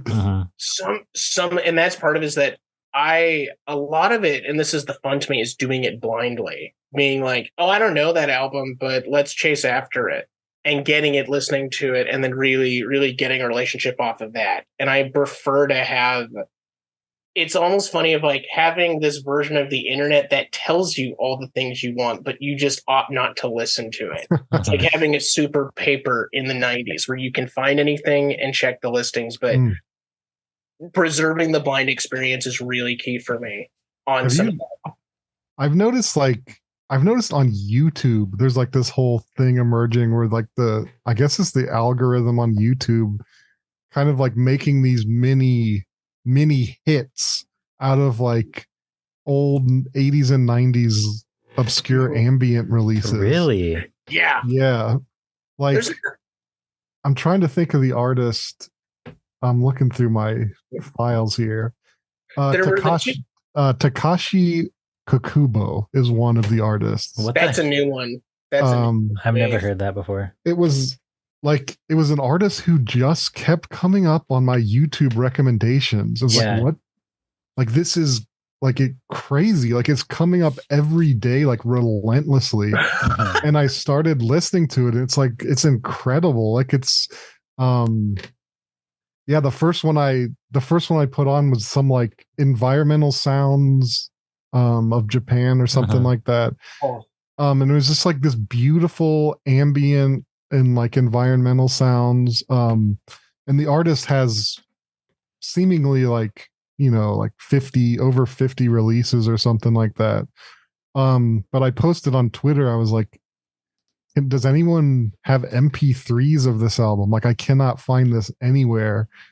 And a lot of people replied, and some people like DM'd me that they were like, yeah, like I can't find this either, but it's been in my YouTube feed a bunch. Oh, really? Yeah. And I was like, that's so bizarre. Like, just this like obscure ambient artist is getting like pushed to like a lot, like, I mean, I guess it's a small sample size, but it's just like it has to be something to do with like what you're I'm sure like what other stuff you're playing and like your interests. I don't know. Like, it's like hitting these certain interests with these like obscure releases. I gotta give a lot of kudos to that. I know one guy, his name is Joshua, and he dubs Oral Canyon tapes. He still, I think, does some of the stuff down there in Texas. And he'd been in kind of like trading some electronic music, talking with people in the and super interested kind of in retro aesthetics. But in the 2010s, he was uploading a lot of like environment weather tapes or different stuff to YouTube. I don't know if any of them ever caught on, but he followed and was noting, like the algorithm stuff that popped up. And the big ones were Plantasia and Green. Those were like the canonical heavy hitter late 2010 ones for me, at least. Who did Green? Was that Hiroshi? Or yes. I'm blanking on the name. It was that guy though. Yep. And it's like, that's one of those ones I got to get the reissue tape of that. Oh, I'm glad I got that Plantasia tape though. I saw that coming, what would happen. Yeah, so, and the Plantasia's who? Is that Mort Garson? Yeah. So is that stuff not like, did that just kind of gain attention like recently then? Or was that known 7 years ago? So it was like unknown when it came out, basically. I think so, right? When that stuff came out in the 70s, that just definitely didn't have an audience. And it thrived though on being like a lot, because it was Los Angeles area, and he gave it away with those plants. It survived in thrift stores. Interesting. Oh, interesting. Yeah. And it was Mort Garson who was famous and had an estate. He sampled on a Massive Attack album in the 90s. Okay. So he at least like had something going. I see. So it did get some like enough to be sampled by Massive Attack in the 90s. Not Plantasia though. Some other Garson work. I see. At least he was known. That's my hope for Orange Milk, is like in 20 to 30 years for just like randomly these random albums to like appear on whatever video platform we have them. Plantasia is like so big now that I even just see it on like random TikTok videos and stuff. It's pretty wild. Yeah, I wish that I always find myself wishing that there was like that we could have essentially like census data or like data about like how many people, it's like it's like how many people know or have listened to that Mort Garson album. Do you know what I mean? Like in the United States, at least, like what are the raw numbers? It's just it's the final question on the next census. Like, hey, have you heard Fantasia? And if so, when was the first year? Because I find it increasingly difficult to like pinpoint essentially like the scale of things. It's like how many people know about certain things, or like it's like, is all media just becoming like whittled down into like the most tiny little scenes or something? Or it's like it just gets so I mean, I see this even in libraries and how it just gets reflected, where it's like the entire history of popular music getting broken down to the Beatles and really being that critical. It's like that becomes kind of it for a lot of people in a certain canon that emerges, post that, with all of these little albums that we talked about. And it's like, even I was talking about this with Mike about his collection. Our little stuff, it isn't going to get passed on to a lot of people. Like, I don't know. I'm not intending to pass on my tapes. What's going to happen? But I hope people pay attention. There's a lot of great music there. It's just it was so small. It's so long tail. There's no clue what random thing is going to make someone pop. But I am really happy. Like, occasionally someone will ask, "Hey, what's a rec?" And I can go in there and find something really random that's going to resonate with that one person, and it will be our little secret. That is cool. I mean, even the like tabs out archive of tapes is kind of like I mean, I don't know does he have like, do they keep all those tapes? Like, I just imagine it's like a kind of like a impressive, like expansive library, and like at least Mike said a 1 in 1 out policy. So I'm not quite sure what tapes he is keeping, but a lot of labels of the 2010s. He's, Orange Milk, Costume Out, Nashville Spirits, Crash Cymbals he's keeping for certain. Just like for the archive, basically. Some of the stuff I get because of I'm doing it right now. I've hit like a space capacity wall, and I need a lot more of these for your guys' stuff. Basically, it's to kind of keep my collection moving. But some of the tapes I get for tabs out, it might be a second copy, so it gets sent to Thomas, or it doesn't work for me. I don't really see where it's going, but it doesn't need to go in the trash, and it can have a home. So I put it up on eBay for cheap and a lot, and I ship off a box and send it to somebody else who wants it. Yeah. I have, honestly, sometimes like I have so many tapes that people have just like given me. Yeah. Or it's like I did an album on the label Constellation Tatsu. And like the label owner sent me like 30 tapes of like other stuff or something. It's like just like situations like that where I've accumulated. And I mean, I obviously buy a bunch of tapes too. So it's just like I have so many just scattered around my apartment. Constellation Tatsu is one of the best examples because that guy is super good. It's like one of the most logically on the scale. Like it's just a true good tape label in terms of pricing. But I bought one of those 10th anniversary boxes, and you get 10 tapes for $40, and I was like, "Oh, this is actually going to take me months to get through." Yeah, because I didn't want to listen to them all one after another, and then I'm going through and I'm like, I have 18 or 20 of these tapes now because he is just such a giving label. But I love that label. I love that they're still going strong, basically. Yeah. Also, yeah, the batch they had at the start of the year was really good.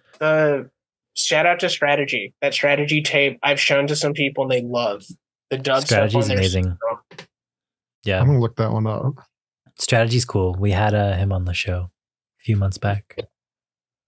Like, how do you usually listen? Like, what are your listening habits? Like, do you sit down like with headphones on and like kind of close your eyes and like listen to something all the way through that way? Or are you just like, do you have stuff on as you're working at the computer? Like, how do you listen to stuff? Thomas, you take this first if you want to go. I'm usually more of just like a casual listener. You know what I mean? Mm-hmm. Like while I'm at work and while I'm in the car, you know what I mean? Or just chilling at home.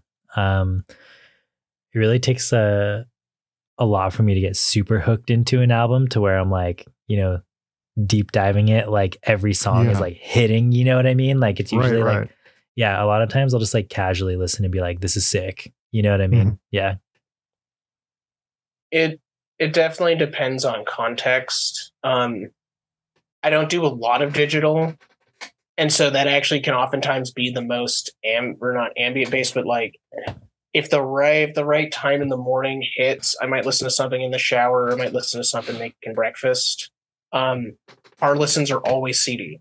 It's always CD. And it's really? Almost not something I'm going to be for review.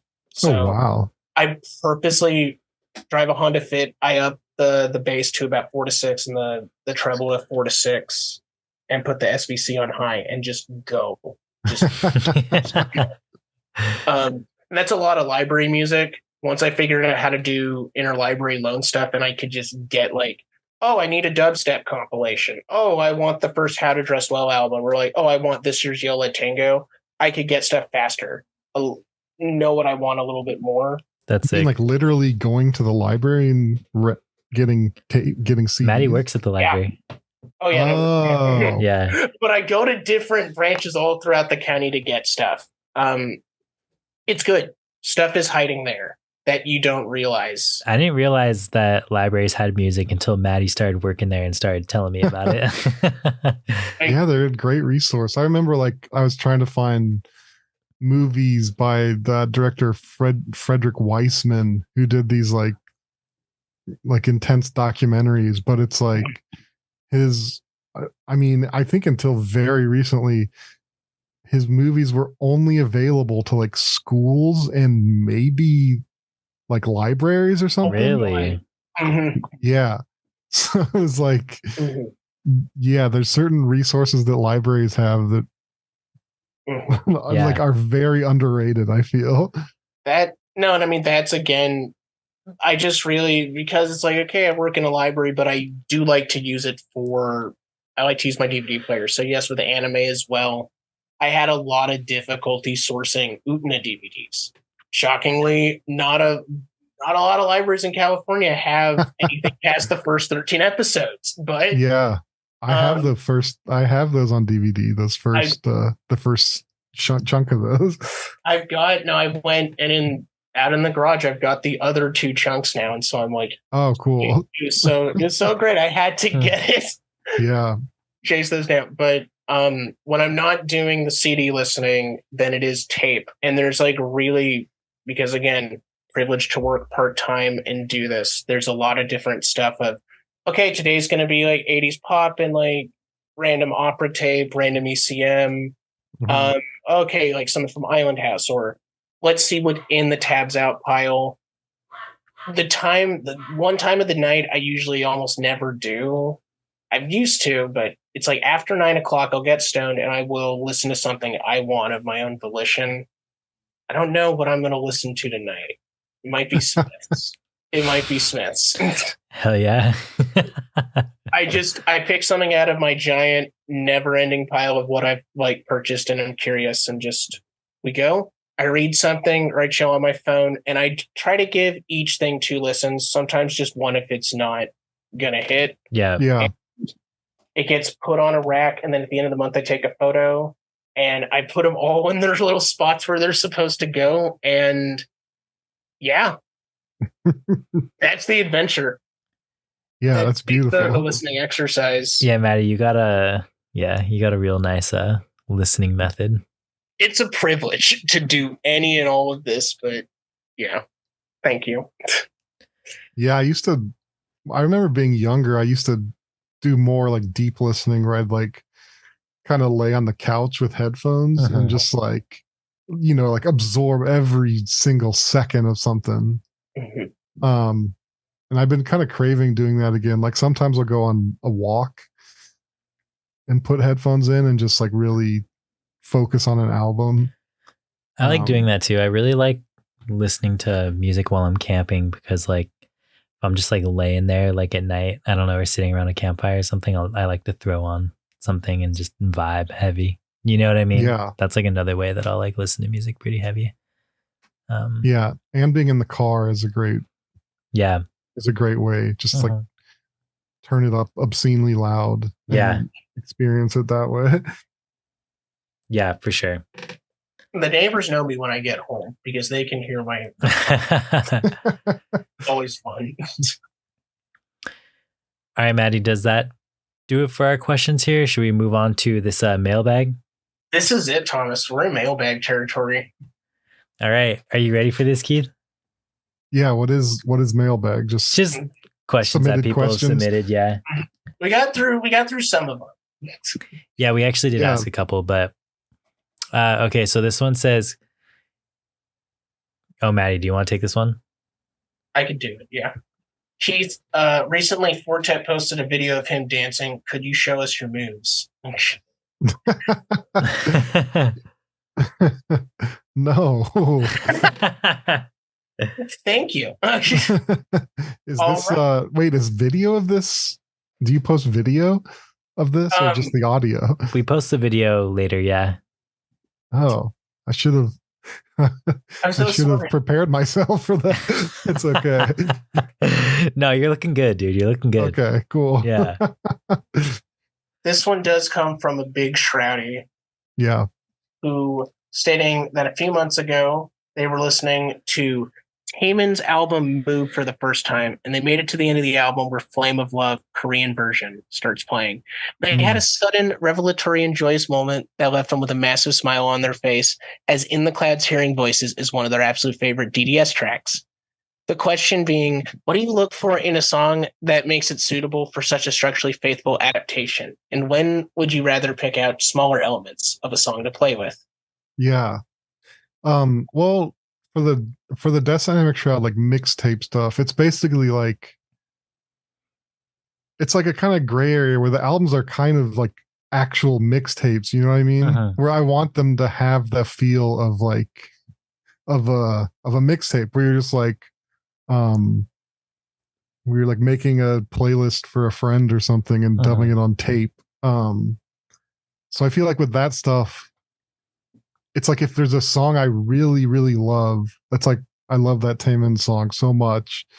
And it's just like, well, I'm just going to like, put a big chunk of this on here and let it be kind of, because everyone in our subscription, it's like they're coming into it knowing, like they love to like find the samples and like, like they, what I'm saying, like they treat it kind of like that, where it's like they're expecting it to be kind of like half mixtape, and so it's almost like a little treat.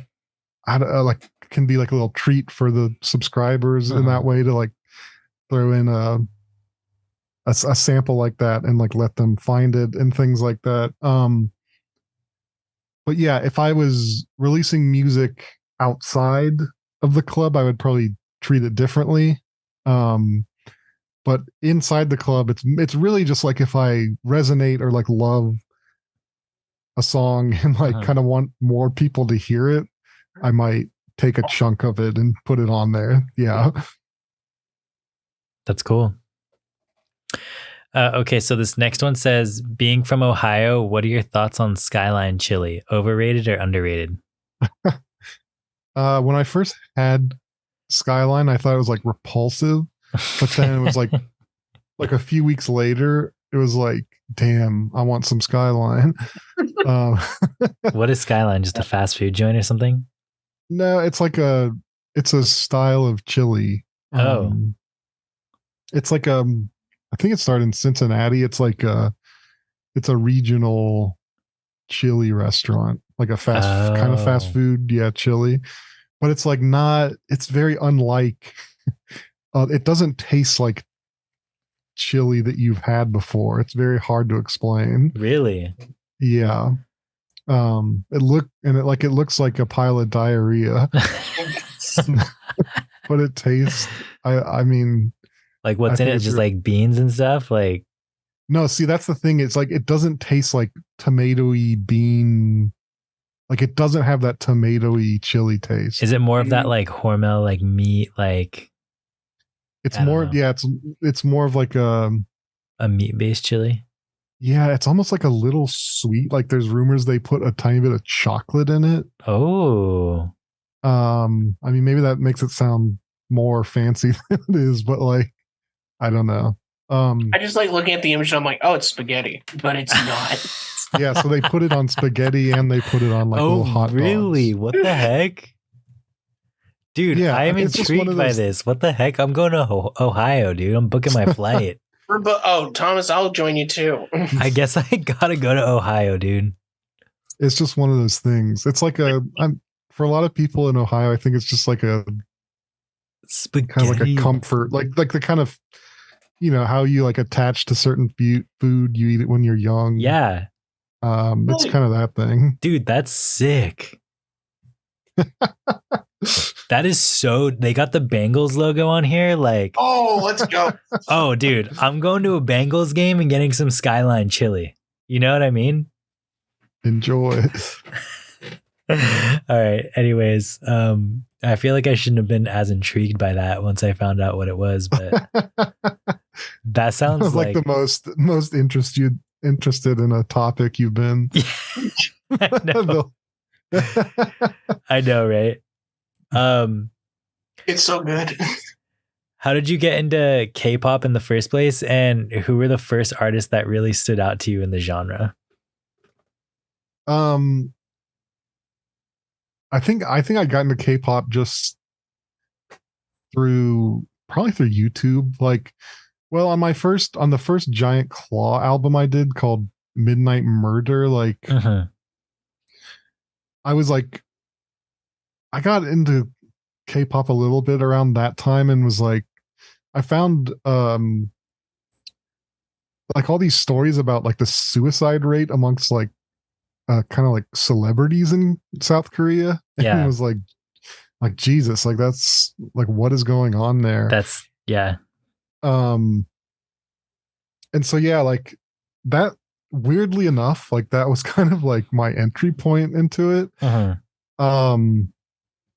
But then I started to like hear more of the music and kind of, I loved like J-pop and like anime themes and stuff growing up. Yeah. But in K-pop, I recognize more, like I would recognize like these like New Jack Swing and like R&B elements that I felt was like very much absent in J-pop. Yeah. I mean, obviously two very different, like I shouldn't even be comparing the two because they're so different, but yeah. So is it like K-pop like Twice and stuff that you're going to see and whatnot, like those bands? Well, so I really like the group EXO. I've never actually said their name out loud. I will find out how to. I know people that love. Just my girlfriend's sitting back there. She's has her headphones on, but she just went to a K-pop show with her little sister the other day, and it was Who was it?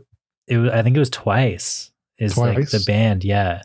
And she was saying that it was like this massive stadium they went to, and it was completely full. And I was like, that's wild. Sick. But it was like her little sister Vivi's like favorite like K-pop band or something. That's cool. But yeah, K-pop's like pretty sick. I feel like a lot of people like bash it, but I think that it's honestly pretty cool. And like another NCT was another group that I really liked. Okay, that's sick. Do you like Sticker? Who? Do you like? Wait, what is NCT the group that did Sticker? I'm not sure. I don't know. The one with the flute sample that rules. Probably. Do you know oh, sorry. NCT 127. They did Sticker. Oh yeah.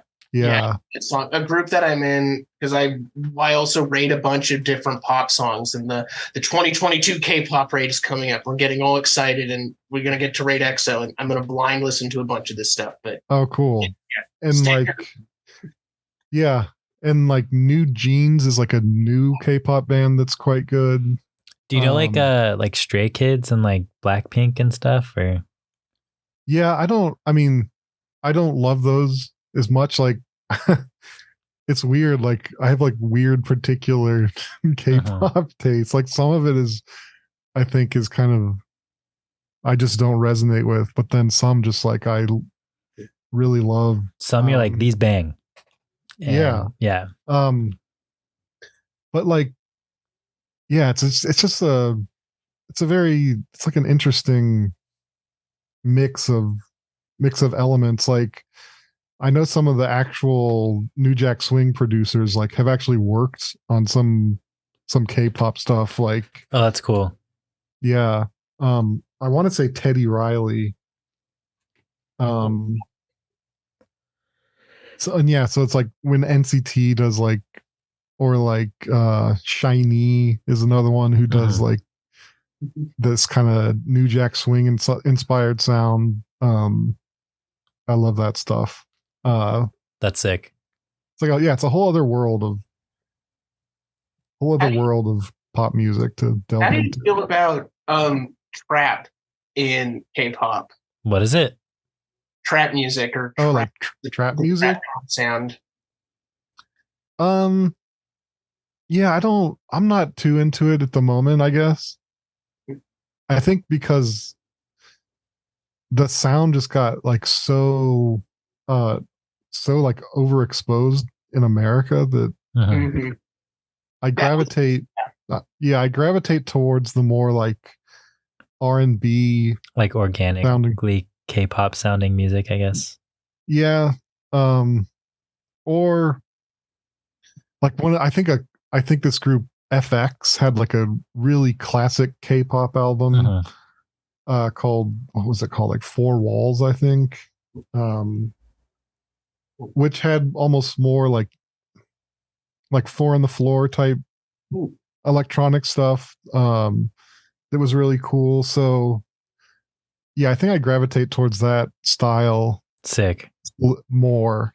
But you know, if I guess if I don't hear that like the trap sound for like 5 or 6 years, I might come back to it. Yeah. Yep. I feel that. Okay, so this next one says, who is the future of music in your opinion? Kind of a loaded question. Keith's about to be like, well, me and Death's Dynamic Shroud, of course. And the album that's coming. Yeah, I don't know. It's like impossible to even speculate on like an individual, but I know there's like certain things, like there's certain music elements that I sometimes like to daydream about or just like project into the future. I mean, we kind of mentioned it before, but like kind of the distorted rock sound I can imagine like coming back in a way. Yeah. Even with myself, like recently I've just been gravitating towards like distortion more. That's cool. And just like enjoying that. And you know, things like mixing fidelities is like like, what do you mean? Area. Like, so if a song starts like in this really crisp, expansive, like high fidelity sound, and like, you know, builds into another part that suddenly becomes like really gritty and lo-fi, and just like playing with the dynamics of fidelity in that way. I think it's like a kind of a fertile ground for experimentation. That's it. Yeah, things like that. I also I also imagine this kind of like like, have you heard the like Bach cello suites and stuff like that? Or I don't know if I have. Or just like, I don't know, like guitar music. And basically I keep imagining this like electronic music where it's like different elements happening, but it kind of all functions almost as a single like flowing instrument, if that makes sense. Yeah. So it's like a lot of times when we hear electronic music or, you know, most music, it's like you have a drum set that's like hitting a snare and a kick and like these separate elements kind of playing off of each other and like functioning as like separate elements. But I just have this, I mean, it's hard to articulate. I just have this like vague musical like desire for like electronic music that like moves as if it is a single entity or something, where it's like you can't necessarily distinguish like a drum sound from a synth sounds or something. Like it's just like all this one sound that's kind of like moving through time. I don't know. I kind of see it because it's like, it's not like the prepared piano, but that's like an introduction or almost like a version of it, because that could be a percussion machine and now it can make different noises. One person could be the orchestra, but yes, that's a good example. Yeah. Or it's like sometimes when I'm recording, I'll like mix in sub bass with other instruments, and it's like, like you can mix sounds in a way where it's like you're not registering that sub bass as like a separate element. It's like it becomes part of the sound. And like even you mentioned the prepared piano, like when you hit a note, it's like these different textures and stuff, but it still reads as a single sound or something. So I don't know. This is a very vague, abstract thought, but I tried to articulate it, I guess. With music, at least when you're talking about that return to rock, are you also gesturing to bands like The Armed? No, I don't. I've not heard The Armed. Do you know Andrew WK? Yes, I do.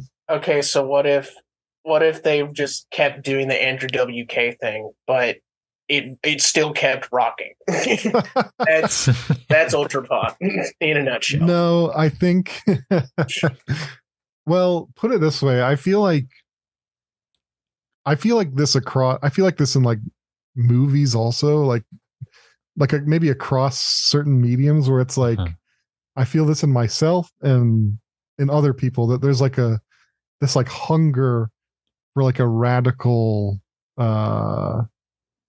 shift of some sort. And like maybe a good way to describe it is like when groups like Nirvana came around, or like when Star Wars was released in the 70s, where it's kind of like just something that's like very different from the from like what's happening in the mainstream, that like jars the whole like culture out of a certain complacency and kind of points somewhere new. So I feel like we're due for something like that, like maybe even more with like movies. Like I just keep waiting for like a radical shift, where it's like something that feels like very expressive and like energetic. Like I would love like a sci-fi movie that just like had this like great energy and was like felt new and fresh and like very expressive, and not like, you're not hyped on Fast 10 and Transformers, dude? Yeah, what? Family? You're telling me family doesn't matter? I don't know. Maybe I'm just talking out of my ass. I wonder what that shift would. Yeah, I wonder what that shift will be. I mean, like, we never know when it's going to happen. I guess in history, it is always just like boom, and then it changes like the entire like course of, I don't know, whatever history that was going down, you know? So I wonder what's next. I'm curious. it's fun to like daydream about or something. But yeah, I mean, I can see, I could see like a really energetic like band using more distortion or like rock elements. Kind of having like making a certain shift in the like certain music scenes or something. Yeah. It's more about that. It's more about like just the energy. Like you look at a group like Death Grips or something. Yeah, insane. Have you like kept up with I don't know, do you know this band like Tagabo? Like they are getting a body of water? No. I feel like they've kind of like, been running with like a certain sound, and I feel like they're kind of like, shaping, I don't know, this particular area of shoegaze. Like there's this band called Blue Smiley that was from like Philadelphia, and like, I don't know, maybe like 5-10 years ago. Blue Smiley was really sick. Like, I don't know exactly what their pedal chain was, but it sounds like they cranked like a chorus pedal or something like all the way, and it sounds very like wobbly almost. You know what I mean? Cool. And how do you spell their name? Blue Smiley. Or no, you said the group you said before. They are gutting a body of water. Oh, that's the group's name. Okay. Yeah. And like Doug from that band has a label called Julia's War, and yeah, like, the person from Blue Smiley kind of like overdosed and like passed away, which is really unfortunate. But it's like, bands like, and like, I feel like, everybody thought Blue Smiley was just like another like shoegaze band at that time, like indie band. But I feel like they actually kind of like defined an entirely different scene. Like, so like Tagabo is like one of like the canon bands in that like right now that's kind of like, kind of like shaping this whole like, new genre of like rock music that's right now. Or like Feeble Little Horse just got best new music on Pitchfork, but like they came from like that like scene of like, let's like make this like weird distorted shoegaze type stuff ish, but like weird. Okay, what I mean? I gotta hear this. I gotta hear it then. It's cool. You should like listen to it. I think you would like it. To me, I feel like it's kind of like a breath of fresh air in shoegaze, and that it's just different. You know what I mean? Yeah. Well, the thing is, Kraus. And yeah, and like Kraus and like a lot of those bands, like they're kind of like doing something like different with that genre. It's kind of cool. Yeah, you'd like it. The thing is like what I was saying. It's like, yeah, I hear like really exciting music, like kind of all the time, but it's like a lot of times it just doesn't break through to a more, like a more like, essentially like to the mainstream more. I guess you're right. Yeah. So like this, I feel like, wouldn't go past. And I guess I just wonder if that will, like, if any like huge shift will like that will happen on such a like mass scale anymore. I know, or if there's just like too many humans on the planet now to even function as like a kind of like monocultural shift like that anymore. I don't know. I do know what you mean. Whereas like, yeah, seriously, I wonder if like something like that will come along that's just absolutely game changing, like just entirely different. Like, but also, what if it was just Turnstile? What if this entire time it was just those rambunctious kids in Turnstile? Yeah, right. What if it's actually just the Cure album that's coming out, or the long tail of the Deftones existence in the 2020s, or the new Sparkle Horse album that was never released that's getting released now? What if that was it? You know what I mean? I think it was Soft Channel, personally. Hopefully. All right, I do actually. It's funny that I hear more people talk to me about Soft Channel now than when it came out, for Who's sure. Soft Channel? That was a Giant Claw album. Oh, my bad.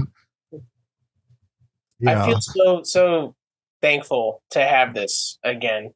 Just seriously, for all the random emails or like years of things that lead to this tape in my hand.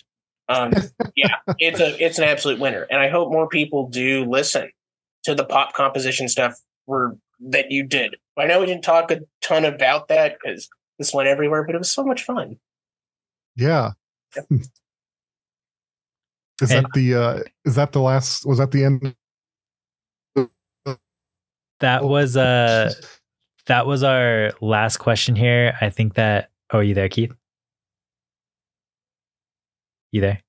Oh yeah, just it was freezing. Sorry. Oh no, you're good. You're good. Yeah, we thought we lost you for a sec, but yeah, that was the end of our like mailbag listener questions. But where can people keep up with, I guess, all things Keith Rankin if they are unfamiliar with your work and stuff? Well, I have like a Giant Claw Bandcamp, just like, search Giant Claw. Also the group I'm in, Death's Dynamic Shroud, like we have a Bandcamp subscription, which helps a lot. And like we do an album / mixtape a month. So yeah, we're making tons of stuff there. Sick. And then for visual art, just search my name on Instagram, and I've got a ton of material there too. Woo! Tight.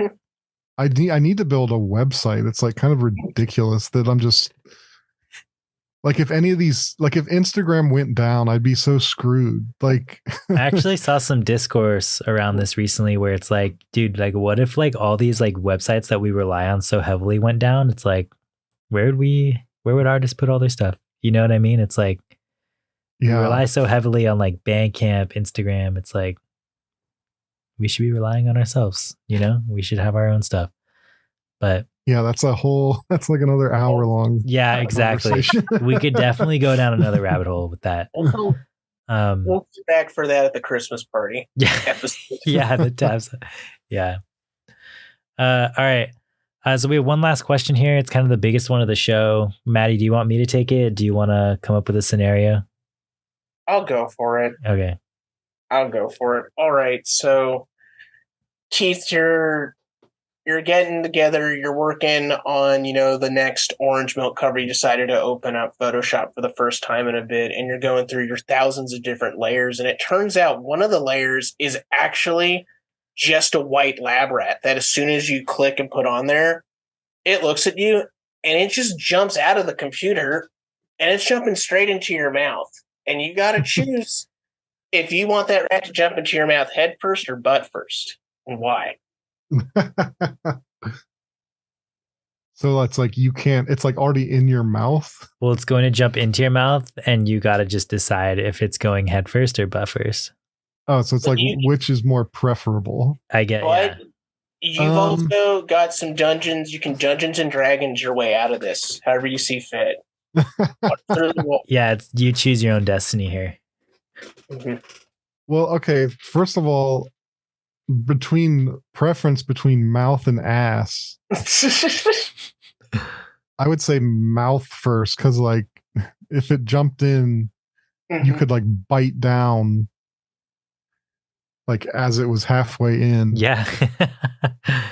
And I feel like probably the things coming out of its ass would be worse to ingest. They're Photoshop layers, Keith. They're Photoshop layers.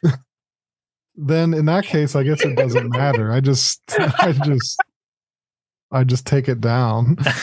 Whoa! Just take it down in one gulp. Whoa! That's sick. Yeah, that's hardcore. And just let it burn up in my stomach acid. Yeah. That's dope. I think you're the first person that said they just take it down. That's tight. Wow. Yeah, I respect that, Keith. That's sick. Okay. All right. Well, that's all we have for today. Thanks for tuning into TBD on KCSB FM 91.9 every Sunday, 4 to 6 p.m. NetNet Radio every Wednesday at 7. This has been Keith Rankin. Thanks, Keith. Thank you. It's really a lot of fun.